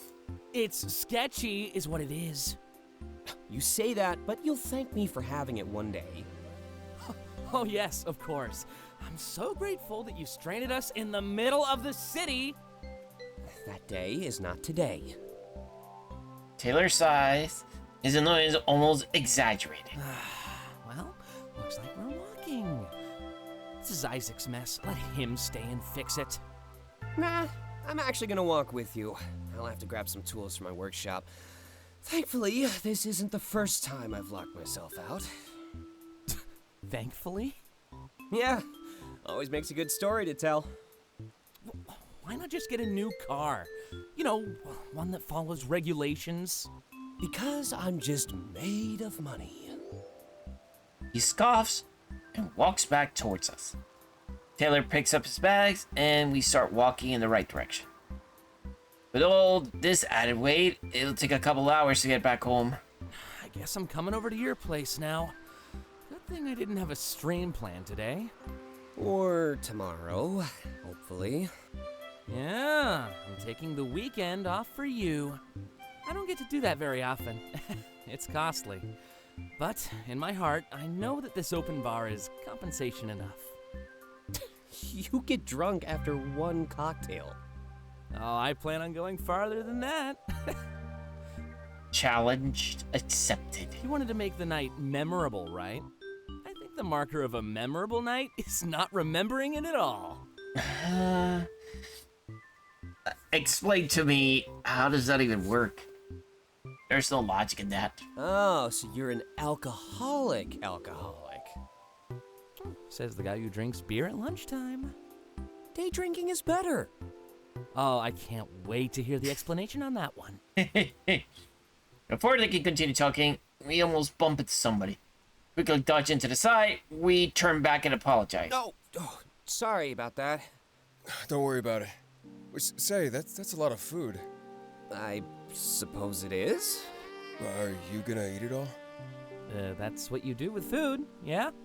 Oh, His shoulders slump down, and he looks defeated.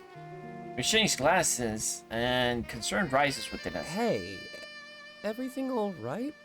yeah, just really hungry. Can't you go buy some food for yourself? He slaps his hands on his pant pockets as if looking for something. A clearly comedic gesture, we can now tell that he's carrying nothing with him. I guess I forgot my wallet at home. Your phone, too? My what? We exchange glances, and once again, we start to understand. Oh, you're a zero. That's what they've been calling me, yeah. My friends are here to protest. I just wanted to see the city. Didn't pack enough, though, and now this walking has me starved. We huddle together and start whispering among ourselves. What do we do? Beats me. I've never met a zero before. Hey, are we gonna lose points if we keep talking to him? Dude, he's a person, not a liability. Of course. I can hear you. Eyes against Taylor looks scarce. Break the awkward silence, I grab a map before Taylor's back. Pulling it out towards the zero, make it clear that it belongs to him. No joke? I shake my head. I apologize on behalf of Isaac and Taylor. Yeah, I'm really sorry. I'm just not used to seeing, zeros in the city. Or, well, anywhere, for that matter. You and your friends are making history. Yeah, if you say so. He steps forward and grabs an apple out of my hand. What do they call you? I tell him my name is Delta and introduce him to Isaac and Taylor. Delta, huh? So I guess you're the cool one. With a smile, he takes a bite of the apple and walks away. We wait out until he's out of the earshot before talking about what happened. I'm totally cool. What was he talking about? Yeah, the definition of cool. Walking around in a jacket that's 3 sizes too big. I'm growing into it. I wish that was me. More like filling it out with all that junk food you've been eating. Anyway, let's keep going. Hopefully that was our only distraction. Wait, I'm actually kind of concerned. Trust me, Isaac, it's nothing to worry about. Totally normal to be concerned with your weight. No, you idiot. It's the zero. He said he wanted to see the city. I have ears. Yeah, but that means he's never seen it before. He's one of the zeros that was born on a colony. And? He never got a chance to say no to the system. He must have had ideals forced onto him by mom and dad. Oh, I see what you mean. At least we get to choose. Shouldn't he, too? You know what? Never mind. This is getting too deep for me. Yeah, sounds about right. You're more of a drinker than a thinker. Guess I have my work cut out for me then. He laughs and shakes his back slightly. Bottles of alcohol shake around, knocking into one another. As we make our way home, can't help but to feel sorry for that Zero too. Everybody should get a chance to start fresh, just like I did.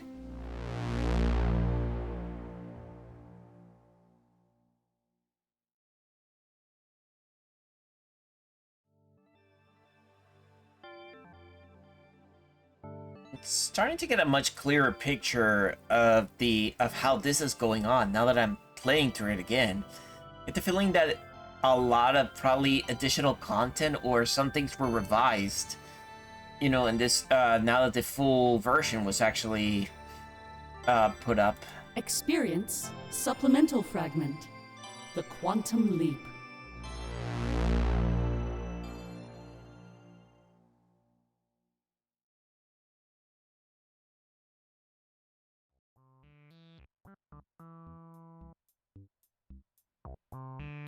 Hey, anyone up? I am now. What's up? I know we're all focused on the nightclub thing lately, but did any of you start to think about New Year's Eve? One thing at a time, man. No, I have a good idea, so hear me out. We're gonna do the Quantum Leap. The what? What? The time warp? Now you're just putting random words together. It's a thing, I swear. Never heard of it. All right. Listen up. You gather friends in a voice call, all from different time zones. You take a shot at midnight. Take another shot at midnight. Then another. See where I'm going with this? Whoa. Multiple midnights. The best part of New Year's Eve over and over. Glad we're on the same page. You're using time zones to promote alcohol abuse? Wonderful. It's not abuse. And don't lie to us, Isaac. We all know you'd be drinking that much anyway. Oh! You'll need a bit more than that to sell me on the idea. Well, think about it this way. If you have multiple crushes, then that's multiple midnight kisses. Oh my god, this guy is lewd. Sold. Wait, what? Wait, what? Who are you planning to kiss at midnight, let alone fourth midnight? It's a surprise. Don't even worry about it. I swear, artist did a great job of making Isaac's grin so intimidating, yet charming at the same time. Just so you know, if you come near me, I will destroy you. This is gonna be such a disaster.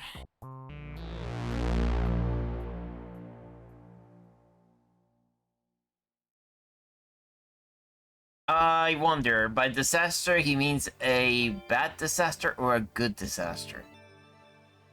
Experience supplemental fragment. Meeting a zero.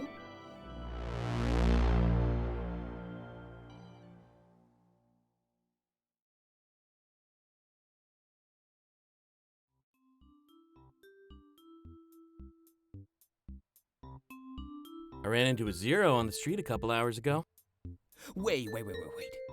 You go outside? Funny. I had some errands to run, but he seemed hungry. Asked to eat some of the food I bought. Oh, that happened to me in Delta the other day. Yeah, I was there too.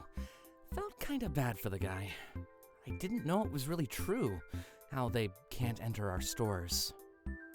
Yeah, they aren't chipped like we are. No ID to speak of. I really hope that you gave him some food, Dante. Yeah, of course. I bought a ton since we're pre-gaming today. You know, I kind of feel bad. Partying while they're rallying for some basic necessities? Should have invited him over. Showed him what life in the city is like. Sheltering a zero and giving them access to city goods? Oh, I can literally hear your score going down, man. You know me. I just like bringing people together. Besides, it'd be a petty crime. Nobody cares about those. I'm not even gonna touch that one. Sounds like a scandal to me. Fine, fine. I just wanted to do a good deed. How about you start putting out the snacks and booze then? This party starts in a few hours if you want to stick to your schedule. Sure. Want to help when you get home? Not really, but I will. It's the least I can do, since you organized the whole thing. Dante being generous? Wow, this really is a special day. I'll stop by early so I can help you set up. Just let me finish a few more episodes of this show. Sounds good to me. And Delta, just sit back and relax. This night is celebrating your arrival. So, let's make it special. Yeah, one we can all remember. Unless you go overboard again. Hey, bring that up one more time and you're going overboard. Ooh, drama! At least now I have some entertainment while I prepare. Hold on, let me go make some popcorn. My suffering isn't entertainment. It really is. Hey, can I get extra butter on that? I've decided that calories don't exist this weekend. Sure thing. Just make sure to keep an eye on Dante. And don't stop fighting either. I'm loving the energy.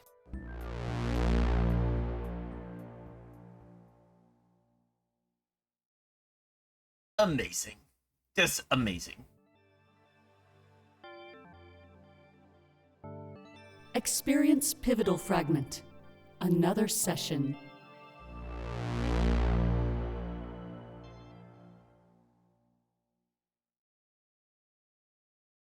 Everybody deserves a chance to start fresh. Even you.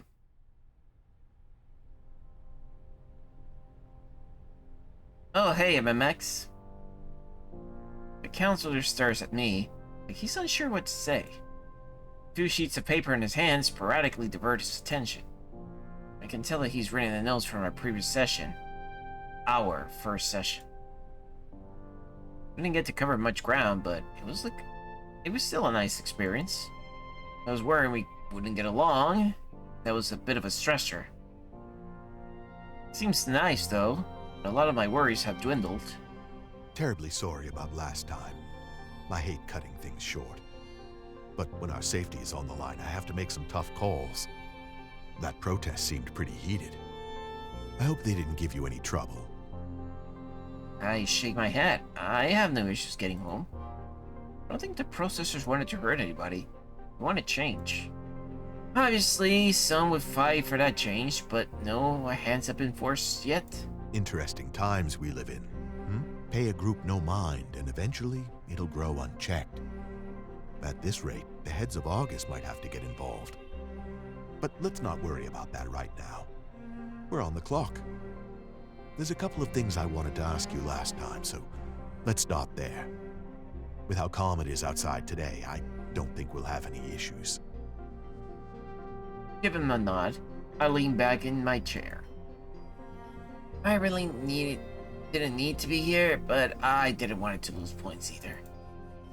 It seems like we're in a stalemate until he cleared me as a patient. I only saw my last counselor for so long because it was part of my normal. It was a big life change like this. I wanted to leave some of that stuff behind. If you can deem me mentally fit, then I won't have to see him anymore. That could be easy or hard, and that differs from doctor to doctor. But with how we're getting along, I think you can tell that I'm doing well. As I've said many times before, my lack of ambition has never held me back. This one is actually a bit atypical, but I'll ask it anyway. As we've already established, you're a bit of a unique case. So, if you had the option to experience a vision, would you? I know you say you're fine without one, but this is a different angle. If I could offer you a vision of your future, would you take it? Keep in mind that you might not like what you see. Not at all. I'm fine without Komorebi. All right, I'll take your word for it. Who needs to see the future? I mean, even if we saw what was going to happen, it would just simply bring us anxiety and stuff like that. And most importantly, it's much fun when you don't know what lies ahead of you. What lies ahead, isn't it? Is that right? I mean, there's a lot of things that we will never see ahead, but we always find a way to, be prepared and work towards it. You're a really interesting person, you know. I like that. Most people like you crave Komorebi. To be like everybody else. Yeah, trying to be like everybody else.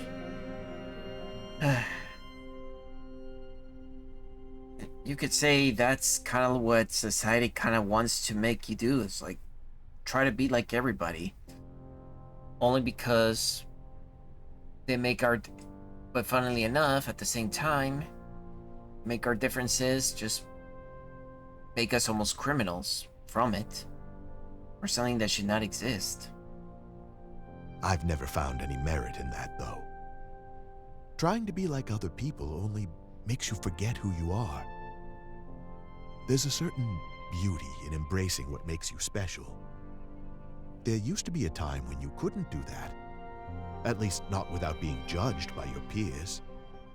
Even a few generations ago, psychics were a laughingstock. But then Komorebi came along and turned the tables for everybody.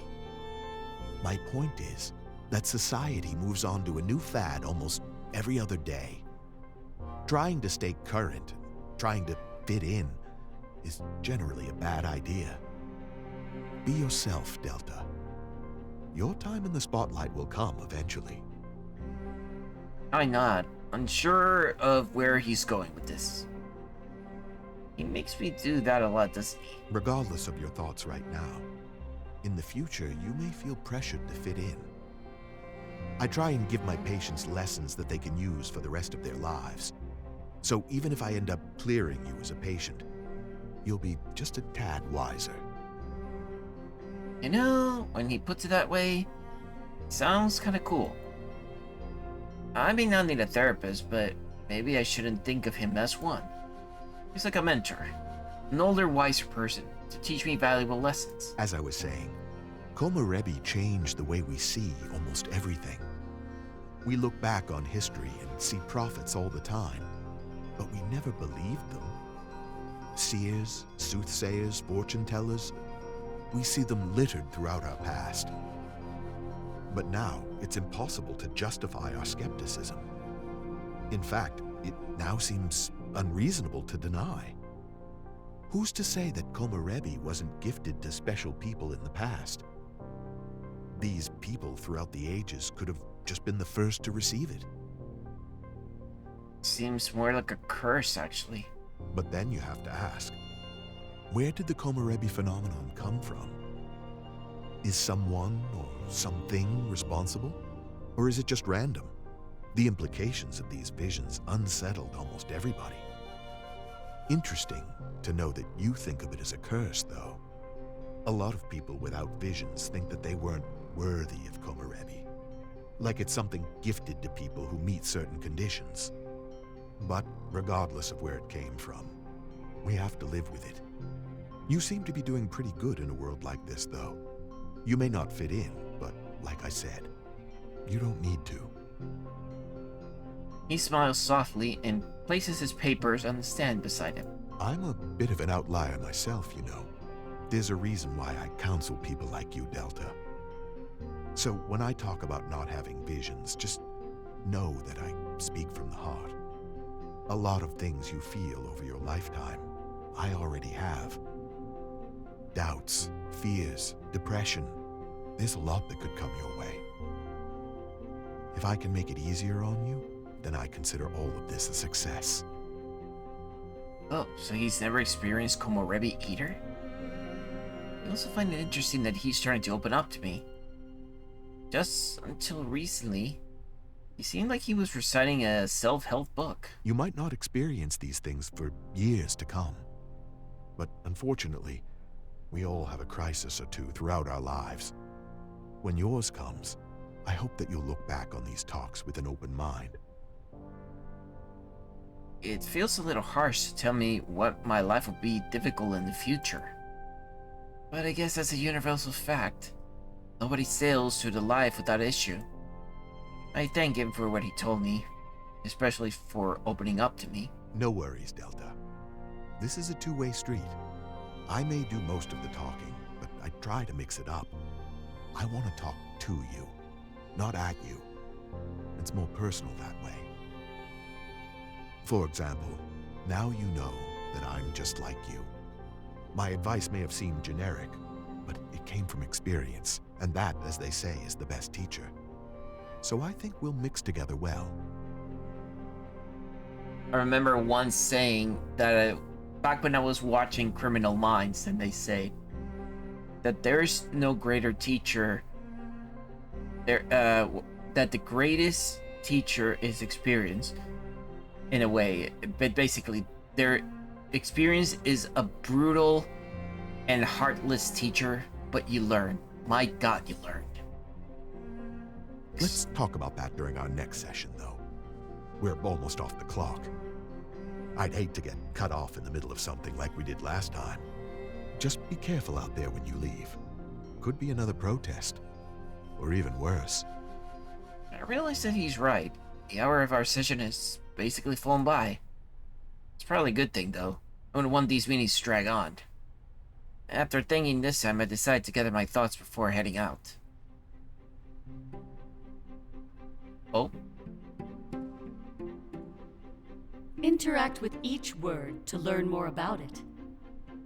Upon interacting with both, your experience will continue. The inner workings of the corporation are shrouded in mystery. Nobody even knows who runs it. Theories run rampant. Currently, it must be in the hands of the founder's child or children. It's been way too long to remain in the hands of just one generation. No matter who runs it, their influence on society is clear. A world without the Argus Corporation would be awful. At least, that's what we think. All we can do is speculate. Either way, the influence and power of this single corporation is immense. They have a monopoly in almost everything. And use it to maintain order. Could be worse. Could use their power for nefarious purposes. Now we're thinking about it though, as there are far more real issues at hand. Namely, the protests and the people living outside of our city limits. Zeros.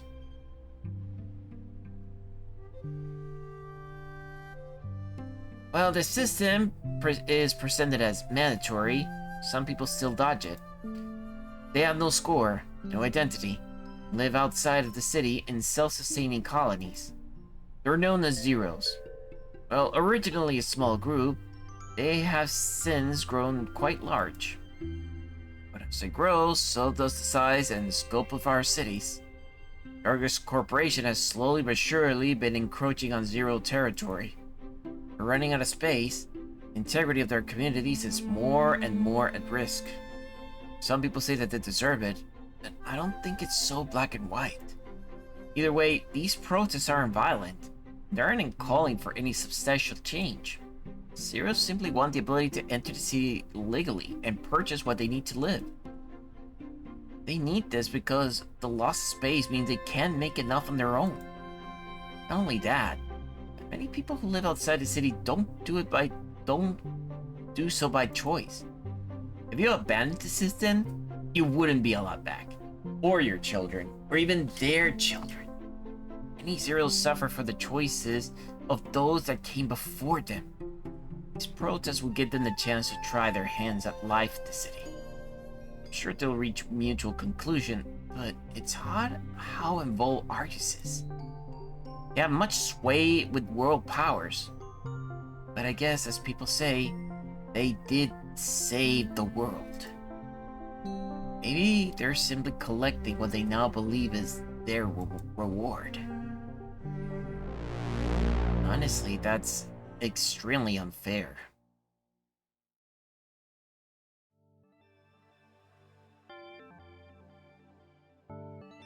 Experience supplemental fragment. A weird feeling.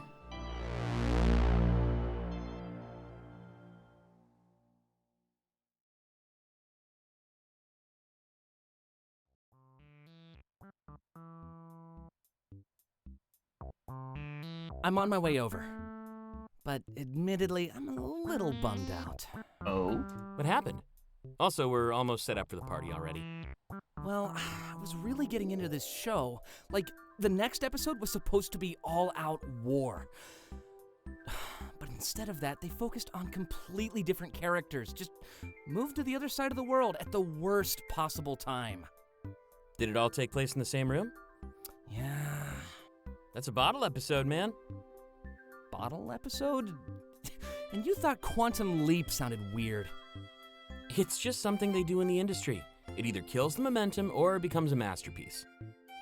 Plan to elaborate at all? Well, he mentioned they were going to war, right? They probably need to put a lot of money into that. You know, like CGI, music, all that fun stuff. Oh, I see what you're saying. It lets them put more of the budget into the important episodes. They typically reuse sets and focus on main characters with no secondaries. So what you're saying is that the next episode will be incredible. Well, they could be, but I don't know. I actually prefer the bottle episodes myself. I don't know if this is correct, because I remember the first time they said it wasn't bottle episode, it was more bottleneck episodes. So, am I getting this right? I will have to actually ask that a little bit. Because saying it is bottle episodes, I mean, I understand the bottleneck episodes a little bit more, but saying it's bottle episodes? I don't know. My ability to think has literally, how can I say, has been broken. A smaller, more intimate character study? Right up my alley. But I've never been one for fight scenes and explosions. Hold on. You've changed the way I think about TV shows. I just figured every episode had the same budget. Not even close. So that one episode with the fly in the lab? Bottle. What about the one where no one's ready? Big bottle, and an instant classic. Sometimes they take the easy way out and just do a clip show episode. You know, highlighting all the best times those characters have had. Oh, like that. Oh, I always thought those were just pure fan service. Yeah, I'd take a bottle episode over a clip show any day of the week. Me too. Hey, a filler episode. Hey, give me a filler episode, but not an episode that just simply gives you back like clips and clips of every episode that just happened. It's like, come on, I've been watching this entire series from episode 1. Why do you have to give me one episode that literally summarizes every episode? That is what I feel like. Damn, you just wasted an entire episode just to literally give me a review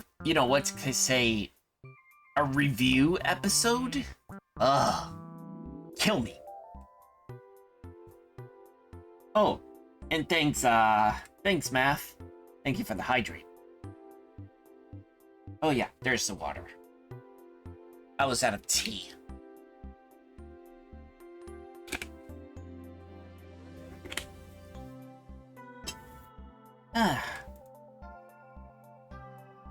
Wow, time's actually moving really fast. Maybe I can just finish off a little bit of this, a little bit more, and then I can call it a night. As much as I hate saying this, but I think that I should have probably started a little early, but I had to do a couple of things during the day. Hope everybody's doing alright.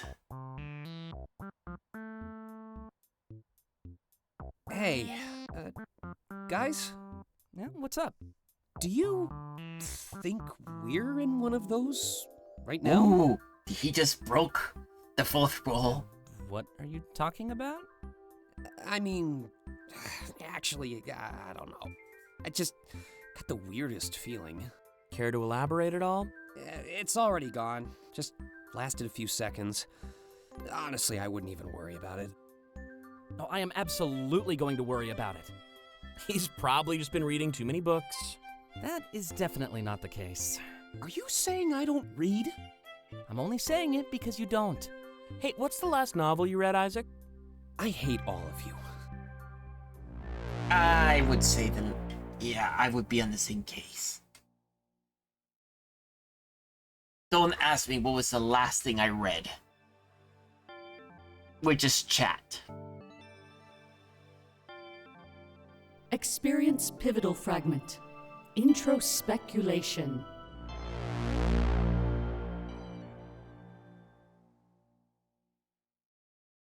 Nostalgia is like a broken mirror.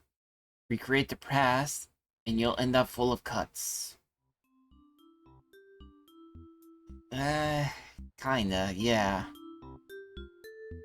I throw my head back and take a shot. Alcohol quickly burns my throat. After a couple of coughs, I let out a noise that signals my satisfaction. Can't help but feel happy, so warm feeling rises within me. I guess Delta is a lightweight too. Looks like you have some competition, Taylor. Hey, it's not a competition if the victor is clear. $100 says I pass out before they do. Oh, now this is gonna be interesting. Here, let me get the music. We need a theme song for Taylor's demise. Wow, have some faith, dude. As if your ego needs to get any bigger. If I could afford it, my money would go right on Delta. Wait, you can't afford it? I thought your books were bestsellers. Yeah, they were. Anyway, what do you want to hear? You all okay if I put on some Clays? I could go either way. You know, I heard he could too. Oh, really? He'd fit in well with us then. Whoa, whoa, whoa, speak for yourself, man. We don't all hit on everyone we see. Yeah, I made sure to warn my friend about that. Meeting a boozed up Taylor is certainly an, experience.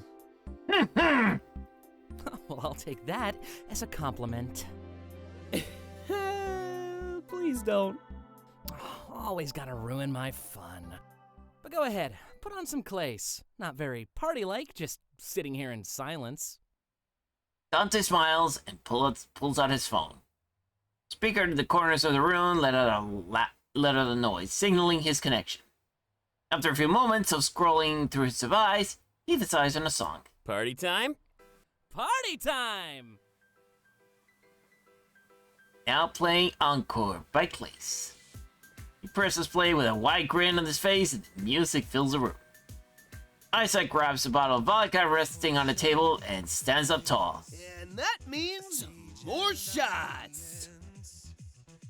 He slides his shot glass across the table in my direction. Dante does the same, but in Taylor's direction. Oh no. They do want to test our tolerance. Prepare for trouble. He throws the bottle in the air and catches it with a flourish. We're making it a double. He walks over to me and fills up both shot glasses with vodka. A moment later, he does the same to Taylor and pops, topping us up. Hey, big bro. Oh boy. You just arrive on time just to see furry boys just getting drunk. Of course, that will never be me. Trust me. I don't think that I'll ever get any alcohol in me. And the last time I actually... And don't get me started. I mean, I'll say it anyway, but... Funnily enough, I had to go in a forced... how can I say... It was supposed to be like... How can I say... At this university that I was going... You had to take what they call... Weekly... How can I say... Courses that usually...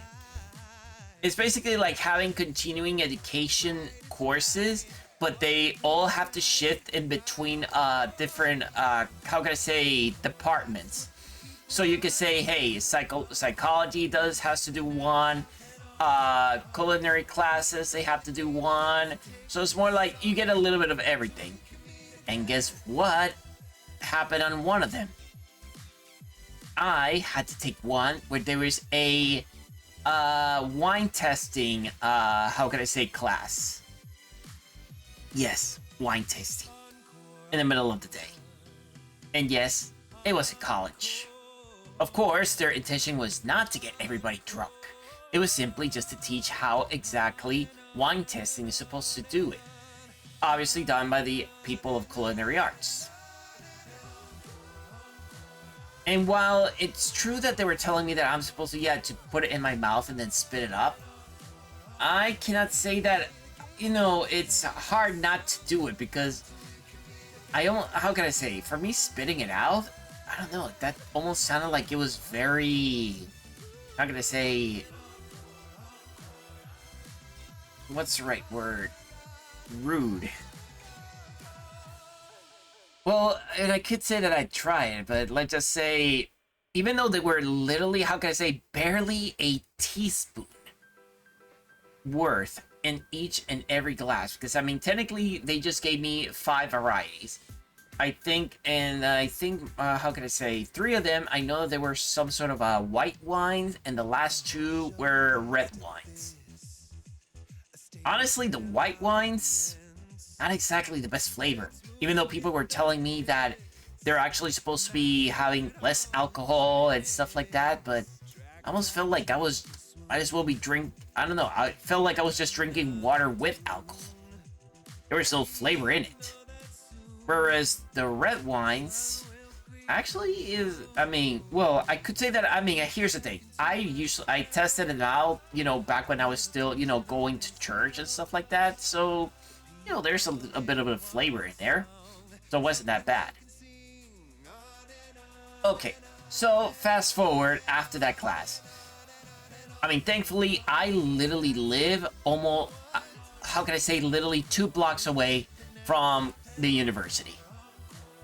I could say that by the time that I got to my room, my head was pounding. I went simply to drink something, and I decided to also even take something just for the headache itself, but I just simply went straight to bed.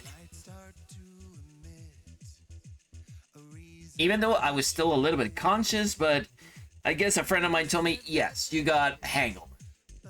I'm not sure if all of you guys feel like that's what it was supposed to be. But yeah, maybe that's what it was. I got hungover. Just from barely a few, how can I say, sips of alcoholic drinks. So yeah, I might as well be a lightweight. You have yourself a deal. 4 for you, 4 for us. You really want us to pass out, huh? Don't think your friend would like being stood up. We'll pace ourselves, don't worry. Remember, we're not leaving for 3 more hours. Oh? Is 3 hours actually gonna help you recover? So you're saying drink up? I'm surprised you haven't already. As if that was a direct challenge, Taylor and I both take our shots. And in one swift motion, we slide the glasses over to Isaac and Dante. Filling them up almost immediately, Isaac then strikes a thinking pose. We should have a toast. To what? Taylor's inebriation is becoming clear as he wobbles slightly. If the earlier wager were official, I guess he'd be winning. I live by many rules, but one has never let me down. Always let a rider make the toast. It's what they do best. All eyes immediately on Dante. Wow. No pressure or anything. Come on, it's an honor. It's my job. It's not a party trick, but sure. Let me think of something. Him and Isaac both pick up one shot glass in unison. Just pause for a few moments while Dante decides what to say. After a little while of thinking, he seems to give up and laugh. You know what? This one's just from the heart. Here's to getting wasted with the people that matter. Hey, Daichi. Yeah, with the people that matter. And with any luck, that list will keep on growing. Taylor and I hold our hands up like we're taking shots as well. We'll say cheers, and they go down the vodka faster than Isaac poured it. Talk about getting a head start in the night. Buzz before supper time. Speaking of which, who are we meeting? You gonna tell us who this friend of yours is? Nope. But honestly, I'm nervous too. I've never met him, so it's not just you. Wait a second. You've never even met him? Correct? And you think I move fast with guys? Ah! Hey, it's not like he's a stranger, man. He's just never been in town until today. But we've been friends online for a while now. Trust me, he's good. No need to worry. If you say so. Anyone who gives me free booze is good in my books. I just thought you met him before with how much you've been saying. Nope. Just the anxiety making me ramble. Hence all the liquid courage we just ingested. Might want to switch to rum though. Vodka's running dry. Shakes the bottle with an embarrassed laugh. We've already gone through a whole bottle? Wow. Isaac must have a weird definition of pacing. Rum? I'm down. I'll go grab the cola. I think it's time to start mixing. Those straight shots are really starting to creep up on me. With a dramatic flair, he acts like he's passing out. And a moment later, his head rests on my shoulder. I laugh and exchange awkward glances with everybody else. Or maybe you could get it for me, Delta. I fear I've gotten a bit lightheaded over here. Oh, there we go. A lightweight. I have no problem doing a favor for a friend, so I agree. Temptation races within me to mess with him before I get up. And him? What kind of a message should I send him? Showing a soldier a wrap around.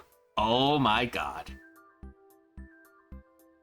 I mean, if I wanted to mess up with him, I will wrap my arm around them. Just to, but I would say, just to mess with him. Just shoving him up? I mean, if I was actually, how can I say? Unless I actually was feeling, if this was me and I was feeling buzzed, but I would be that person that gets buzzed but very easily annoyed, aka the guy that actually, you don't want to get him drunk because I rage. Of course, I'll never know that because I never got buzzed. Or that much alcohol in my body. But if alcohol can also be can literally release my inhibitions, then let me just wrap my arm around him. Just like I would do to most of you guys. I wrap my arm around him and give it a tight squeeze. Others look a bit surprised, but Taylor sounds incredibly happy. I'd tell you not to let go, but I really wanted that cola. Ah, yes. The master of romance. A lifetime of practice. After a few chuckles fill the room, I stand up and walk to the fridge. Well, it's easy to find, even among the booze-filled appliance. When I make it back to the table, notice that Dante is holding the rum. Man, I'm gonna miss this. He sighs as he shakes the bottle, swirling the liquid inside. Well, we can always buy more. It's cheap stuff. No, not that. I meant all of this. In general. Sitting down with your best friends, getting drunk during the day, downing shot after shot like our bodies aren't starting to hate us. Oh, you mean youth. Yeah, but at least we made the most of it. Couldn't have asked for a better group of friends. My youth is gone, everybody. I am no longer a spring chicken. And sorry to everybody, yes, I am that old. I'm ancient. Dude, I feel exactly the same way. I can't even imagine what life would be like without all of you. Just the thought of it is enough to keep me up at night. And it does. Oh? Finally confessing your feelings for all of us? Dude, no way. It's just, we're so close now, but are we still in touch in any of your visions? I shrug, since it's pretty obvious that I never had a vision. The rest of them exchanged worried glances with one another. He didn't have to say anything. Know exactly what they're thinking. Oh. Exactly. I can't get it off my mind. I think of you all as my family. But in my vision, you're not even an afterthought. I know Dante has fixed all of us into some ramen cola. Mood of the rooms took a turn for the worse. I stare at my glass. Not sure how to fit into this conversation. I'm definitely still the odd one out. Hey, we're together now, and that's what matters. If you're constantly worried about the future, you'll never enjoy the present. We could drift apart, yeah, but no point in just moping around until it happens. Isaac looks up from his glass with a smile. Remember what you said about foresight in the group chat? If we know we might stop being friends, then we need to make the most of it. And I don't know about you, but I think tonight is the perfect night for that. You know what? You're right. But why do we have to drift apart? Who says we can't be friends forever? Fate, and quite literally. Well then, screw fate. I won't let anything take you away from me. I don't know if we're equipped to fight fate, man. And if well-wishing were a weapon, the world would be much better off. Let's just create some memories that we can revisit whenever we want. Even when we're no longer together. Isaac's mood almost instantly reverses. And he holds up his glass. Now there's a toast. We touch our glasses together, then take a large swig. And shame on you, Taylor. Using my own words against me? Guess it's true what they say, though. Your own advice is always better when it comes from somebody else. We're all creatures of self-doubt, man. Can't escape that. But don't worry, Isaac. I'm not going anywhere. I'm not sure if we can beat fate. But I promise to put up one hell of a fight. That seemed like the perfect end to our discussion. Moving on to more casual topics, we slowly sip our drinks. It's the first time I've ever seen the more negative effects of Komorebi. Group of people realizing they might not be friends forever. There's something so liberating yet terrifying about that. Almost seemed like a rite passage into maturity. But here I sat, no vision to my name, and no input at all. As my new life kept going, I have no idea what the future could bring. That thought alone was almost as liberating and terrifying as the alternative.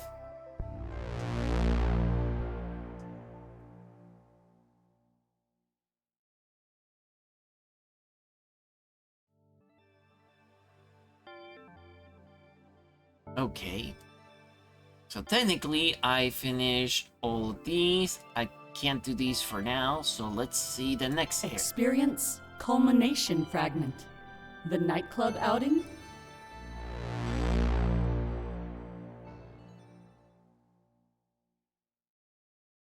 Thank you for choosing Argus.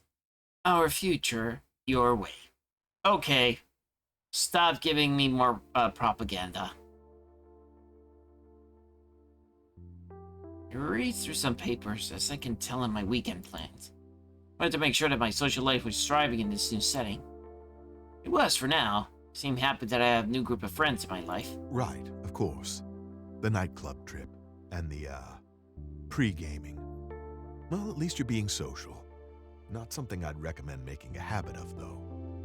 The pre-gaming, I mean, not the socializing. Having a friend group is healthy and can make all the difference. I'm glad that you're able to get along with Isaac's friends, too. Bringing a new person into a social group can often be complicated. You'll probably notice that you're under a microscope, too. At least for a while. But they should seek your approval just as much as you're seeking theirs.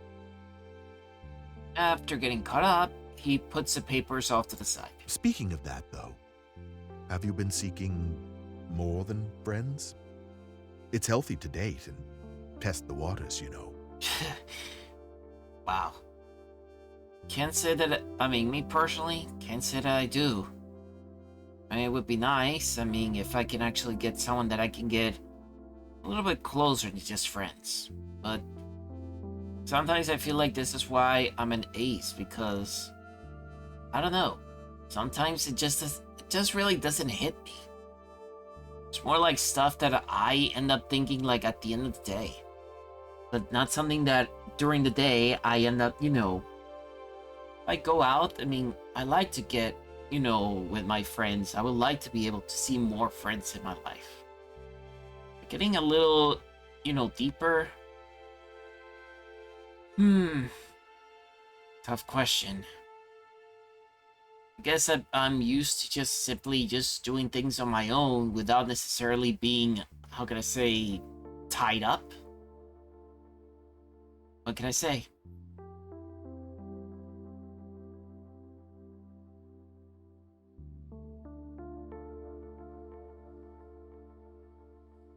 I'm looking. I'm just waiting for the right opportunity.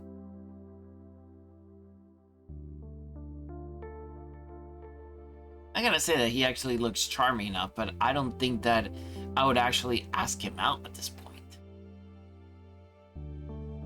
Although, I don't think anybody would find me that appealing. I mean, here's the thing. Even I feel that some people may find me, attractive. But the problem is that, I mean, I know that I physically look attractive to a lot of people. But has anybody actually seen, found me attractive for the person that I am? Nobody has ever said that to me. It's more, that's why I feel like, in my own way, the way that I feel, and is that true love is not something, or that sort of deep connection should never be based on, on that, what I call physical contact, or being able to just, touch other people or stuff like that. That's, or even, or even what people call that, sex appeal and, urging for sexual interaction. That's not real love. That's just being a whore. That's just you just wanting that physical satisfaction. But real love is a deeper connection. Something that actually, you're there for better or worse sort of thing,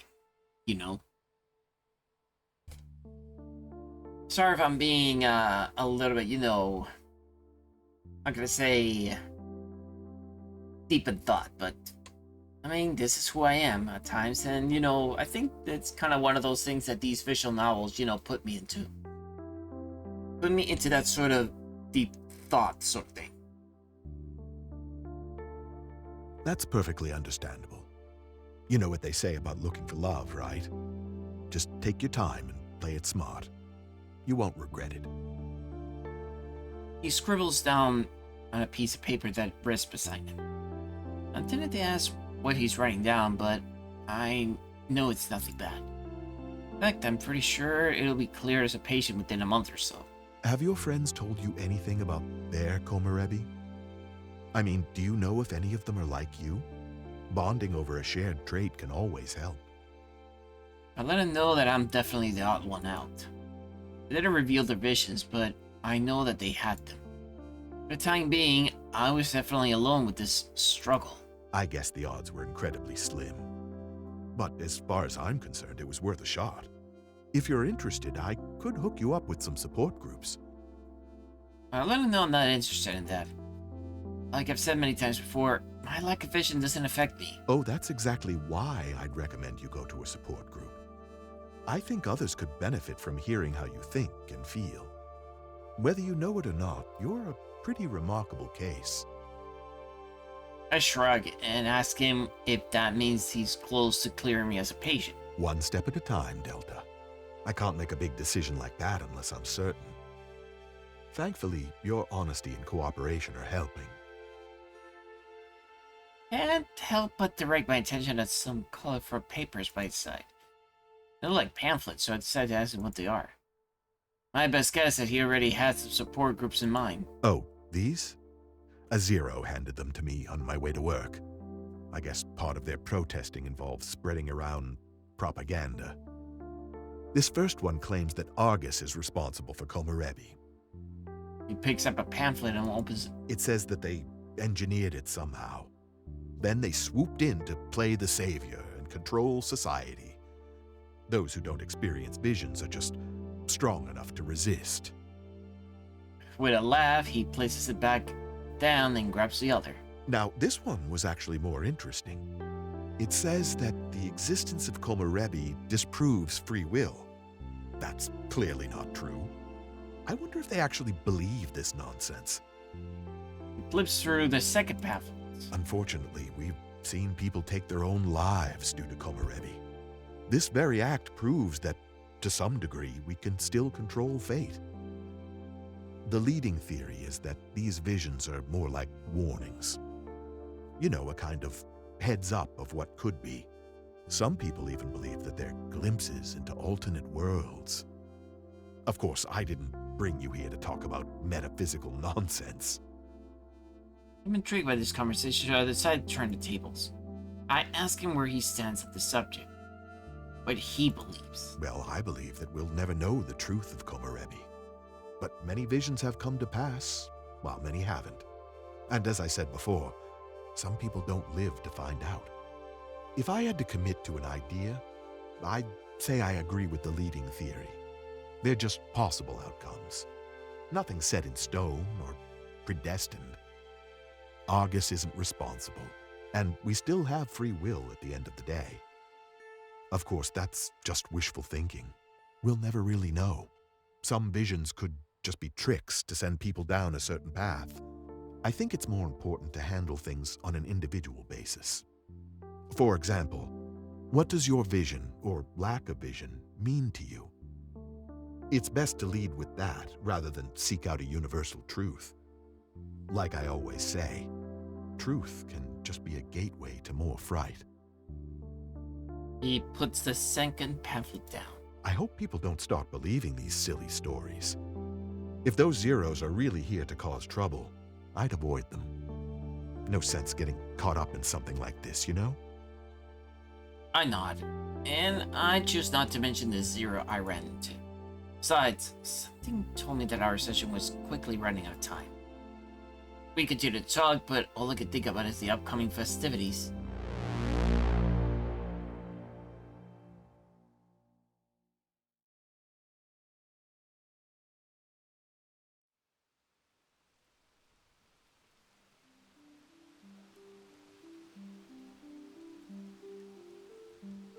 We make our way down the city streets.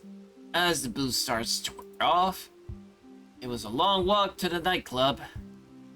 We didn't feel like driving or using our public transit. As that, we wobble slightly as we head towards our destination, Club Euphoria. I'm surprised your friend didn't help us out with transportation. What do you mean? Gives us an open bar, but he didn't send us a limo? Rude. Oh, don't get greedy. It was a nice gesture. He just wants to get things off to a good start. My legs are killing me, so we're off to a great start. Remind me to give him an earful when we get there. Speaking of which, I still need to yell at Dante. What did I do now? I heard that noise when you connected to our speakers, dude. Was I not clear enough the other day? Don't mess with my mods. I haven't. Well, not since then. It's just been a while since anyone connected like that. Trust me, Isaac, I made those changes months ago. Is that supposed to get you off the hook? I'm just being honest, man. I guess we'll see. Dante scoffs and looks the other way. You know, I might not drink as much as I thought tonight. What? Why's that? It's these new painkillers. Wait, you're in pain? Yeah, because you won't get off my back. Is it too much to ask for just one night of fun? You're the one who wanted that, yet you're tearing into me. An awkward silence fills the air as they stare at one another. But like usual, they erupt into laughter only moments later. Fine. I'll try and ease up on you a little bit. If we want to be friends forever, I might just have to. All of a sudden, I started thinking about the conversation we had earlier. In their visions, we were no longer in touch.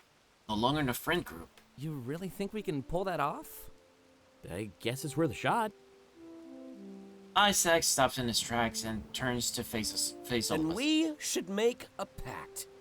Like with blood? No. Ah, shame. Always wanted to do one of those. I'd rather not have your blood on my hands, Taylor. Oh, but I thought we were finally bonding. Come on, can you please take this seriously for a second?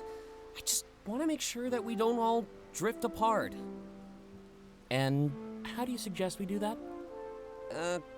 The group chat, probably. Let's promise to keep using it no matter where we are, even if it's just 1 or 2 messages a week. No pressure, right?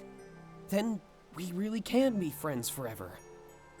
Right now, you're all important to me. I think about you all the time. But in my vision, like I said, I'm not even aware of your existence. Oh, tragic. Everybody should know who I am. But on a more serious note, I guess I can manage that. Yeah, I don't plan on leaving the group, so I'm down. Then let's make it official.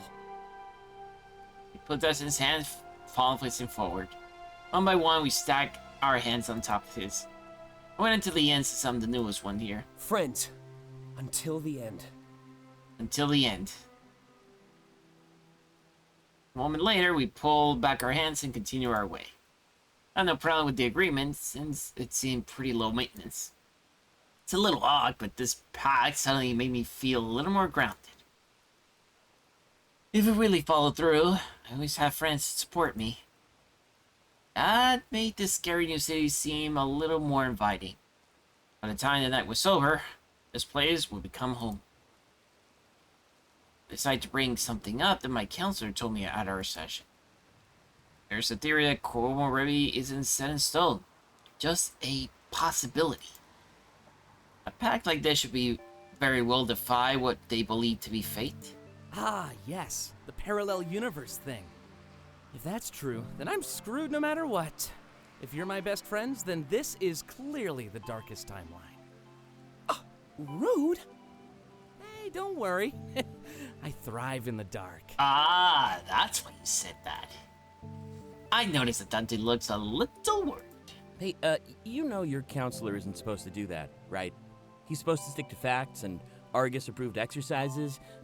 I may be wrong, but I'm pretty sure that's off curriculum, so to speak. Yeah. Yeah, and that could only come from someone who's never had a vision. People like us who live with Komorebi kind of find that laughable. It's something you can't understand, not unless you've lived it.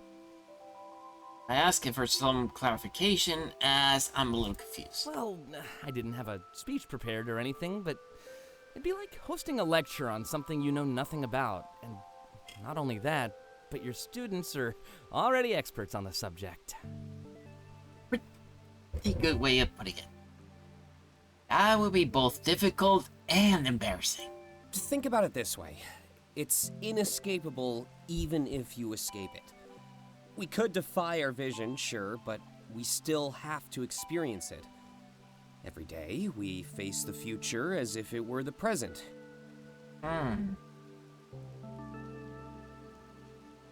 So, the best way that it looks like, they just see the future in that vision, but it's too vivid that it becomes literally something constant in their memories. So,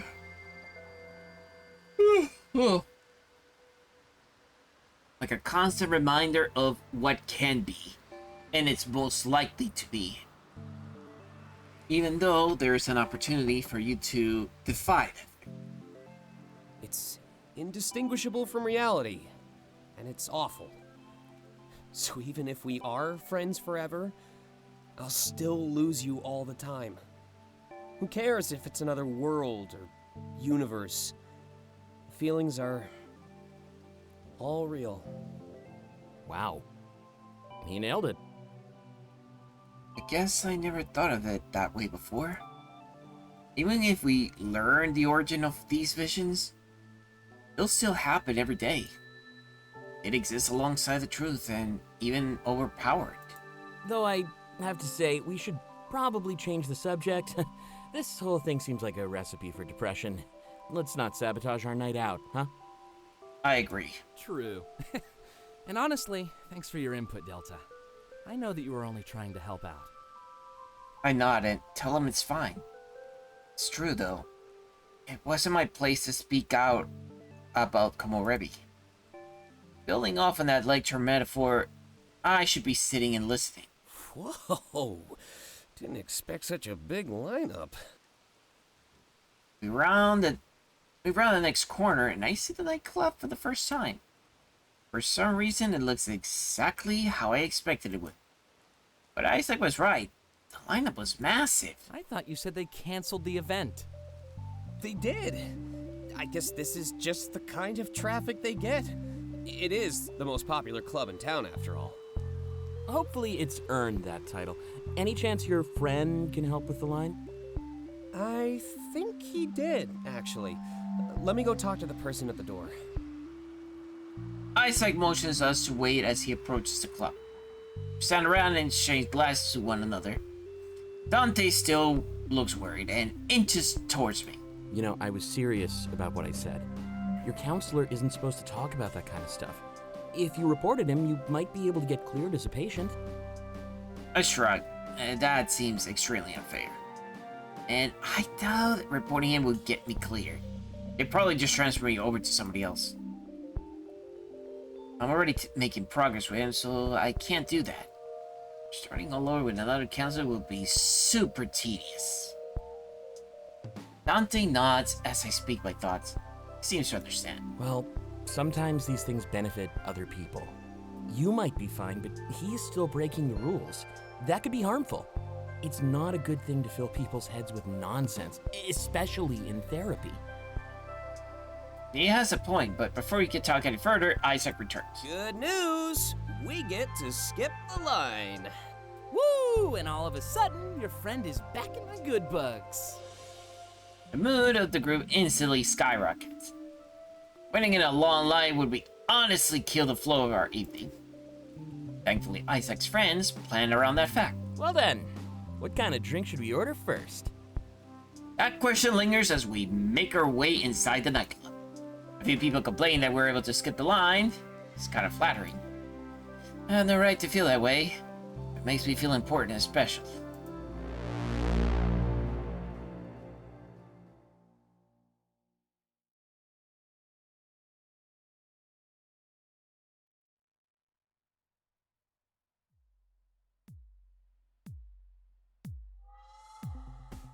Tequila!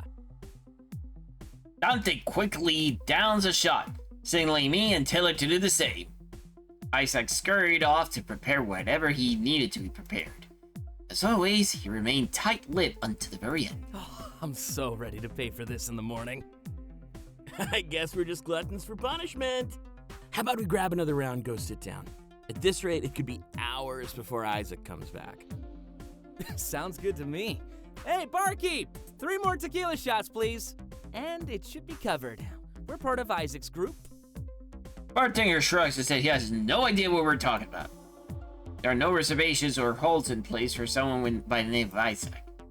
Some stuff happening on the second floor, but not down here. The second floor? The VIP section? Turn to face each other, a little wide-eyed. Taylor leans in and starts whispering. That's amazing and all, but who's paying for these? They're already preparing the next round of shots. I'll get it, don't worry. I got a bit of an advance from my publisher. Just don't let them know I wasted it on booze. I'm sure they're used to hearing that, Dante. What is a writer if not an alcoholic in disguise? Ooh! Maybe save the trash talk until after you're treated. If I just pay for me and Delta, you'll get kicked out. And suddenly, I was joking! You're the best friend ever, I swear. Sure. Bartender places 3 shots of glasses in front of us. In return, Dante waves his phone in front of a scanner. Transaction is completed, and we grab the shots. Hey, follow me. I know exactly where we can sit. And thanks a million, Dante. I really mean it. Someday I'll find a way to repay you. You could stop making fun of my career, for one. like I said, someday I'll find a way to repay you.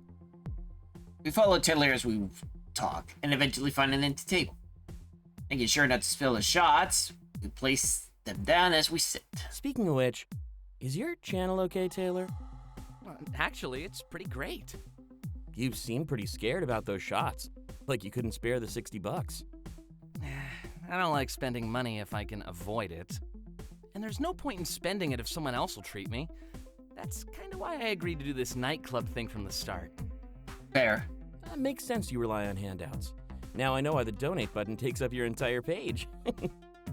Bigger is better, as they say. Okay. But it's not just donations, Dante. I have one of the highest sub counts on the platform. Really? I guess I don't want you too much. I wasn't paying attention when I guessed it either. It's true. Your boy is making history. When I get a book deal, maybe you can help me out. Oh, on that note, how's your latest project going? At a snail's pace, but at least it's moving. I took a couple days off to celebrate Delta's arrival, especially tomorrow. You know, hangover day. Can't enjoy the highs without the lows. But don't worry, I'll make us some mimosas in the morning. Sometimes the best way to cure a hangover is to drink more. That definitely sounds like an alcoholic's logic. I refuse to believe that. Me too. You're a loss. But nothing ventured, nothing gained. Let's have a little toast to the unknown. It's not unknown. It's literally not true. Taylor shrugs and grabs his shot glass. We down the next round of tequila. It's a little gross. You know what they say about it, too much of a good thing? Well, maybe I'll believe you and get a big breakfast instead. My contract doesn't want me drinking too much anyways. Wait, they control what you do? You say that like it's abnormal, man. There's always somebody on top of us that tells us what to do. Though I can think of a few scenarios where that wouldn't be too bad. I want you to know that I got your joke. It just wasn't good. Well, I'm no writer, just an entertainer. I kind of do what you do, but with less elegance. Basically, get paid to vocalize my thoughts all day. I'm surprised people pay for that. I didn't pay a thing, and I still want a refund after listening to you. Well, there's a market for everything. It doesn't have to be good. I mean, look at how many copies your novels have sold. Dante laughs and shares a big smile with Taylor. I honestly have no comeback for that one. You win this round, but I'll get you next time. Looking forward to it. You're always a worthy opponent. Any idea what's taking Isaac so long, by the way? He hasn't said a thing in the group chat since he left. Well, we know he's upstairs now. He's probably making the VIP section look pretty for us. Guess that gives me time for a much-needed bathroom break. Giving me and Delta some alone time, huh? I'd never torture my friends like that. I just gotta go. He smirks at me before leaving the table. Awkward silence follows, and I look around the club. Things feels different about tonight, and it's not just the alcohol. It's like I'm actually getting to know these people. When I first arrived, it was clear they were putting up an act. I don't blame them. First impressions are often important. But the second impression can be more important in my books. You know, the person you see when their courtesy starts to fade. Not a bad thing in a way. It means they're just getting used to me. I guess the silence isn't bad. A bad time to gather my thoughts.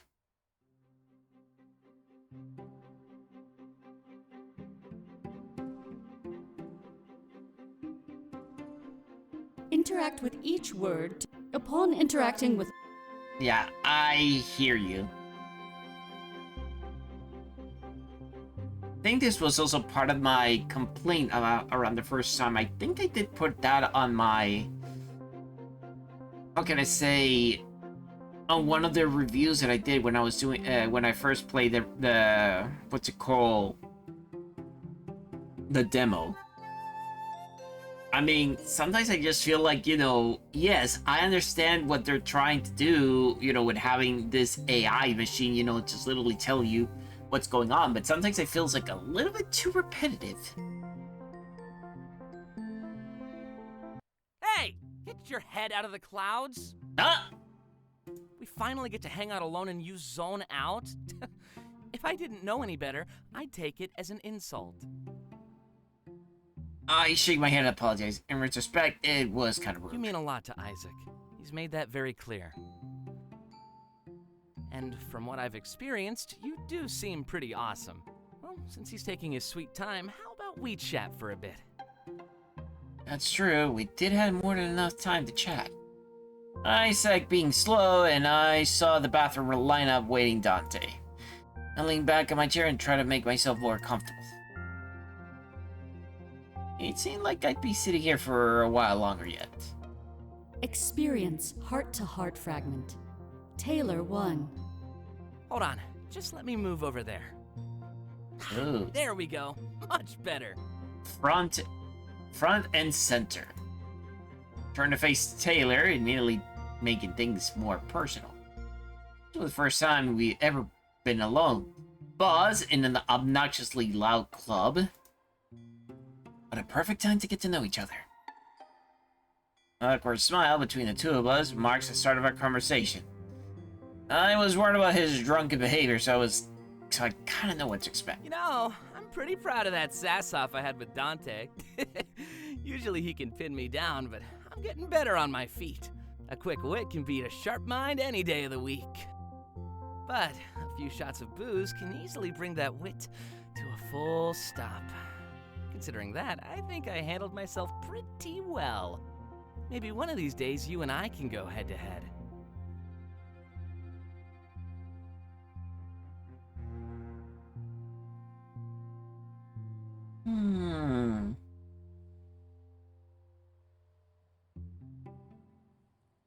I wonder, it's not fair to pick a fight you know you'll win. Oh, the wit!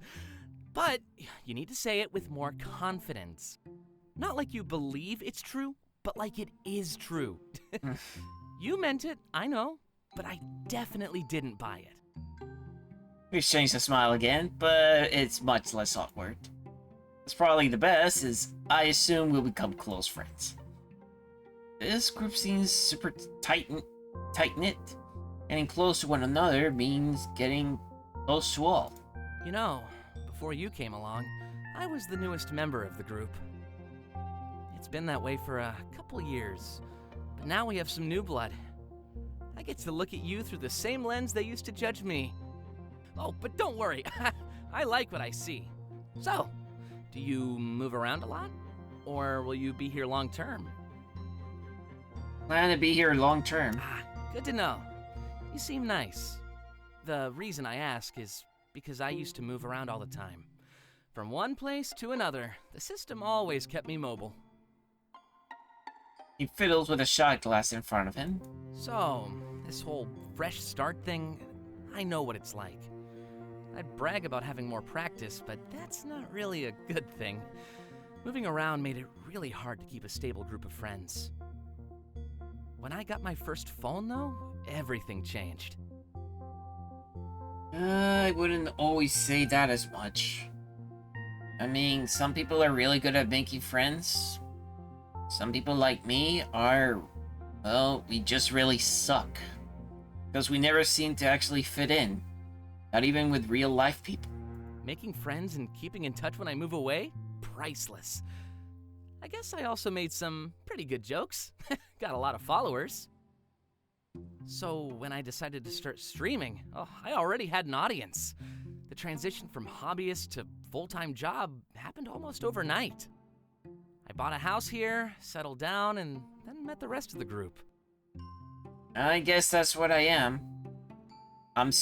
That's why, I mean, in terms of being a streamer, I'm still at the hobbyist level. Not a full-time job. I swear, if I can actually ever earn the same amount of money that I get on stream, the same way that I do with my full-time job, I don't know. I feel like the first thing that I'll do is just laugh until literally let's just say, my stomach contents start coming out. Sorry if it was a little too graphic. That's the best idea I could actually have. Guess that's why some people would actually never like talking to me because of how graphical it can be. And now, I'm sitting here with you. That's the story of Taylor. You'll have to forgive me, I'm not one to really open up like this. But when you talk to strangers all day, you kinda need to hold back. Oh, don't get me wrong, I love my viewers more than anything, and yeah, there's a lot of regulars, but it all feels so surface level, you know? I'll never bond with them like I did with Isaac and Dante. That's streamer, how can I say, talking there. And not to mention, I did met a couple of people that are very surface level. People that never really cared. There were those that actually made you feel like they were good people, but they weren't. Yeah, that did happen. Guess I'm just one of those quality over quantity guys. Kind of ironic that I chose a field where numbers mean everything then. Can't complain too much though. I guess I do have the best of both worlds. And it's odd to see someone so successful have gripes with their lives. I guess nothing can be positive all the time. Even stardom could have its drawbacks. I'm glad we got to have some time to ourselves, Delta. Even if it felt like I did most of the talking, I think I needed that. I talk to people all the time, but it's rarely about anything real. Well, I believe you, Taylor. I guess I'm also like more of the quality over quantity. And if you guys actually ever saw me at work, you know, being a veterinary nurse and stuff like that, I think you guys would probably see exactly the sort of material that I am. Yes, I'm more quality over quantity. More the quality of the work rather than the profits that I make. Even though, yeah, it might kind of hurt me back in a moment. And as much as I would like to say I would like to actually get a better job, a better position than I am, where I can get a better, how can I say, better wage, and not to mention a better schedule. Well, that's ideal, but right now, I have to deal with what I have. How about you join me at my place next week? We can have a blast tonight and pick this up next time. Maybe I'll even let you guest on my stream, if you're nice. Oh, and we'll have a lot more privacy there. Feel free to take that one however you will. Ah, jeez. I think about it. I haven't exactly been, like, guest invited to any streams so far. I mean, well, I've been in collaborations, yes. But the more I think about it, has anybody ever been, you know, like, gotten onto a stream and, you know, gotten, you know, something that will be more, like, interviewed and stuff like that? I don't know if that's kind of like what people consider a, what was it called? Shoot, I forgot the term. Well, I'll take a lot. Well, feel free to figure that one out, everybody. Let me continue with this. He smirks at me, and I give him a quick nod. There's a reason why that should work, so I agree. A crowded nightclub isn't the best place to form a bond. Well, I guess it depends on what you're looking for, actually.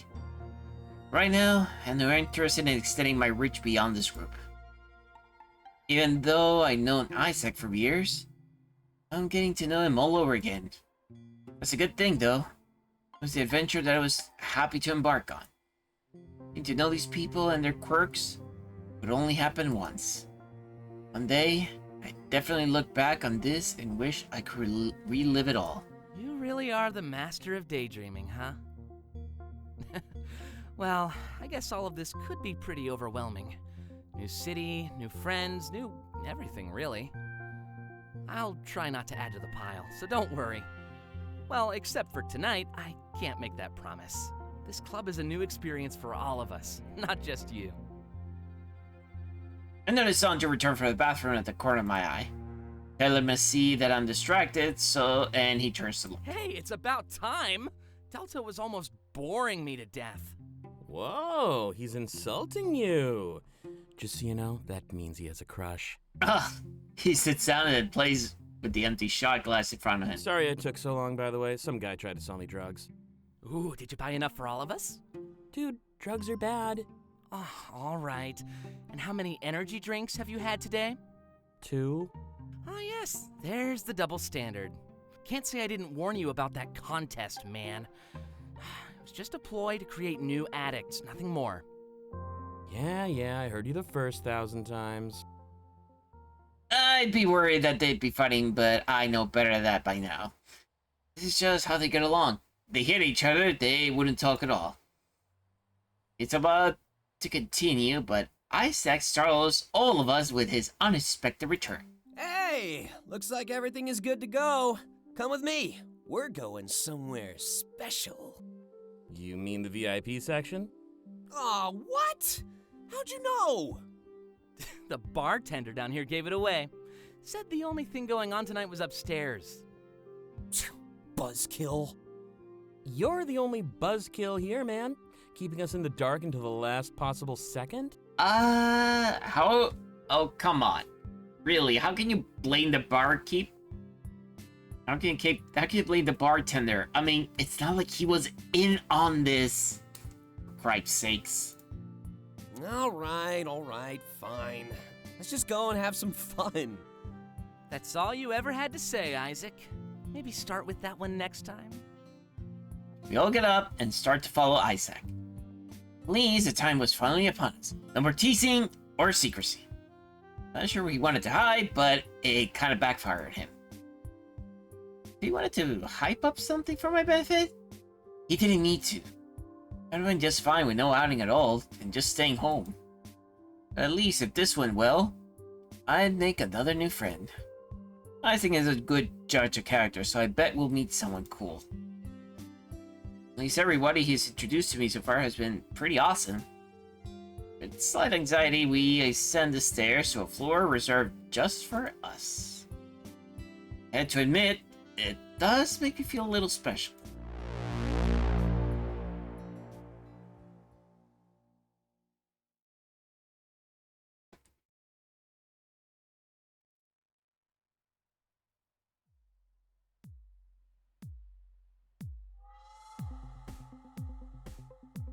We ascend the stairs, and my anticipation rises alongside me. I've never been treated to something like this before, so I'm grateful. I hope that I'm able to express that properly to our new friend. A friend of Isaac's is a friend of mine. At least in theory.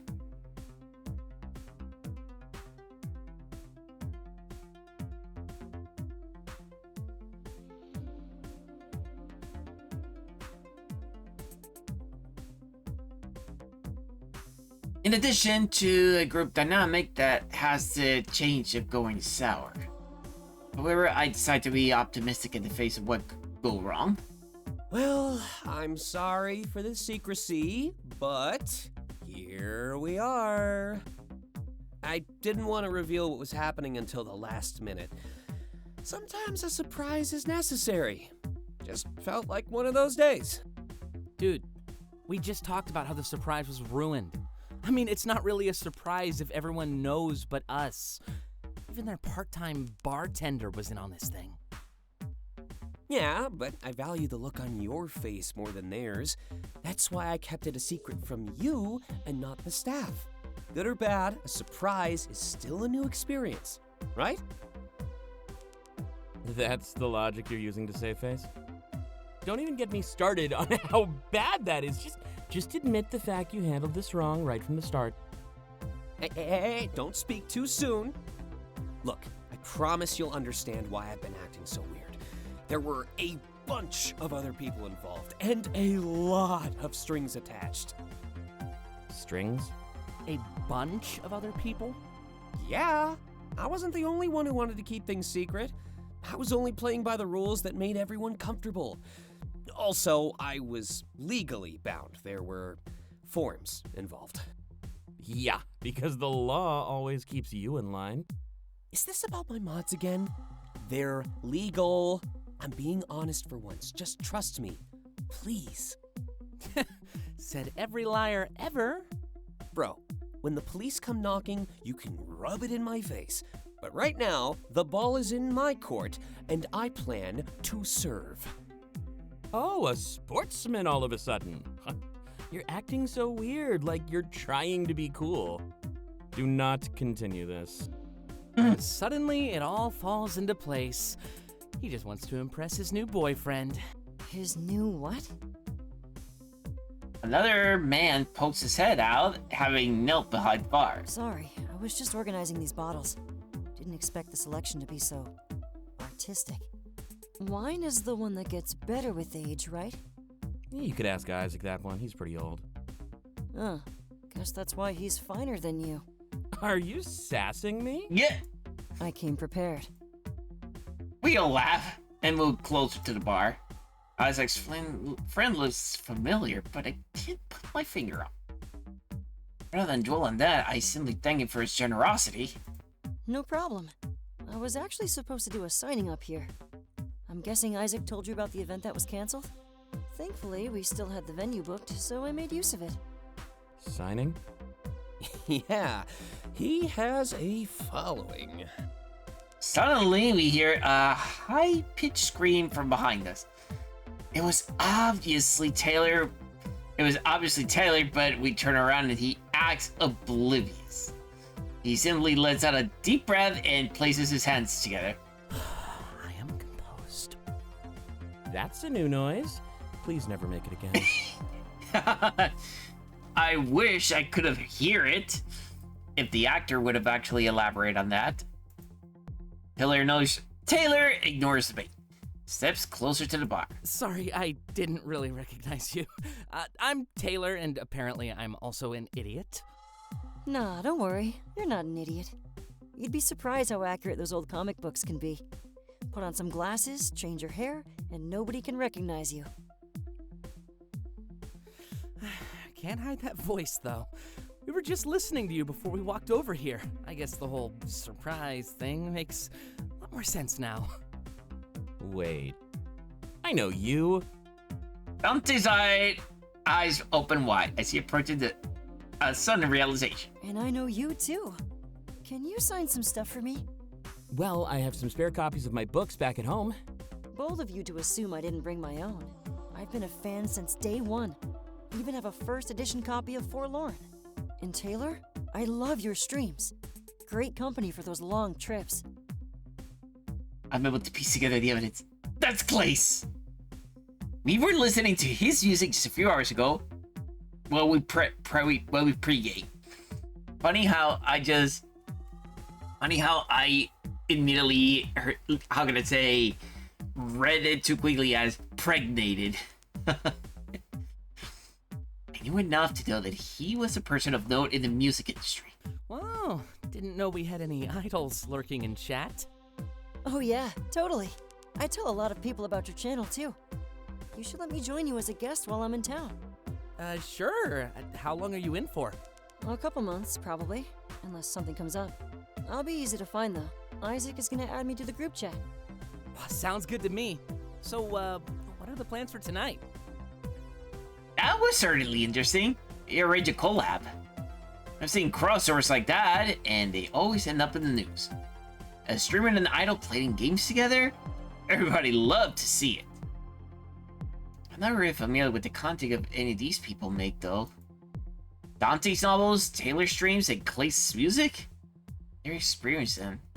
But I knew that was going to change. At this rate, it'd be changing fast. Figured we'd each grab a bottle and just hang out. Trust me, the couches up here are super comfortable.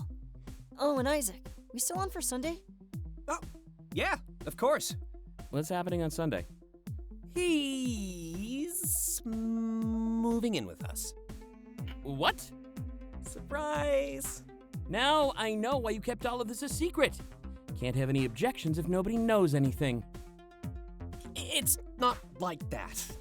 Okay, maybe it's kind of like that, but you should see the look on your face. Worth it? Totally. So, what do you want to drink? I think I'll grab a bottle of fancy wine. Same. We've already had everything else. And it looks like those bottles are pretty expensive. Let's not drink too much, though. Don't want to run his tab through the roof. Oh, feel free. It's all bought out, so don't let it go to waste. You can even grab a few to take home if you want. Hitler steps forward and places his hands on Clay's shoulders. You are my best friend. Jeez, with that reaction. Clace chuckles and grabs a bottle of wine while he was holding a... Let's take a seat and see if we can make that mutual, alright?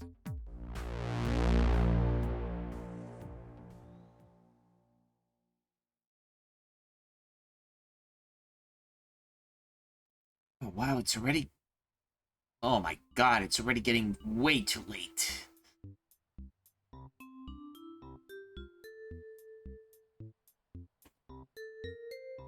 I think this must be the good point for me to actually save up and for me to actually end the stream.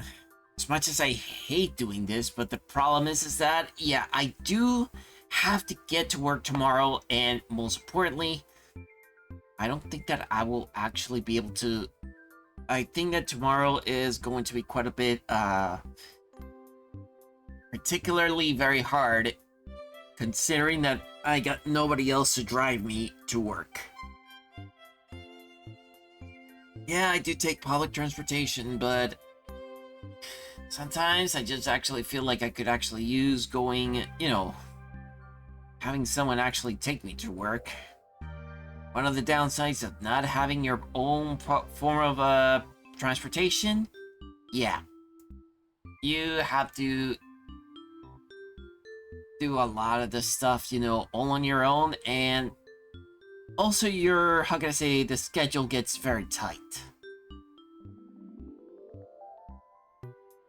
Now, let me see.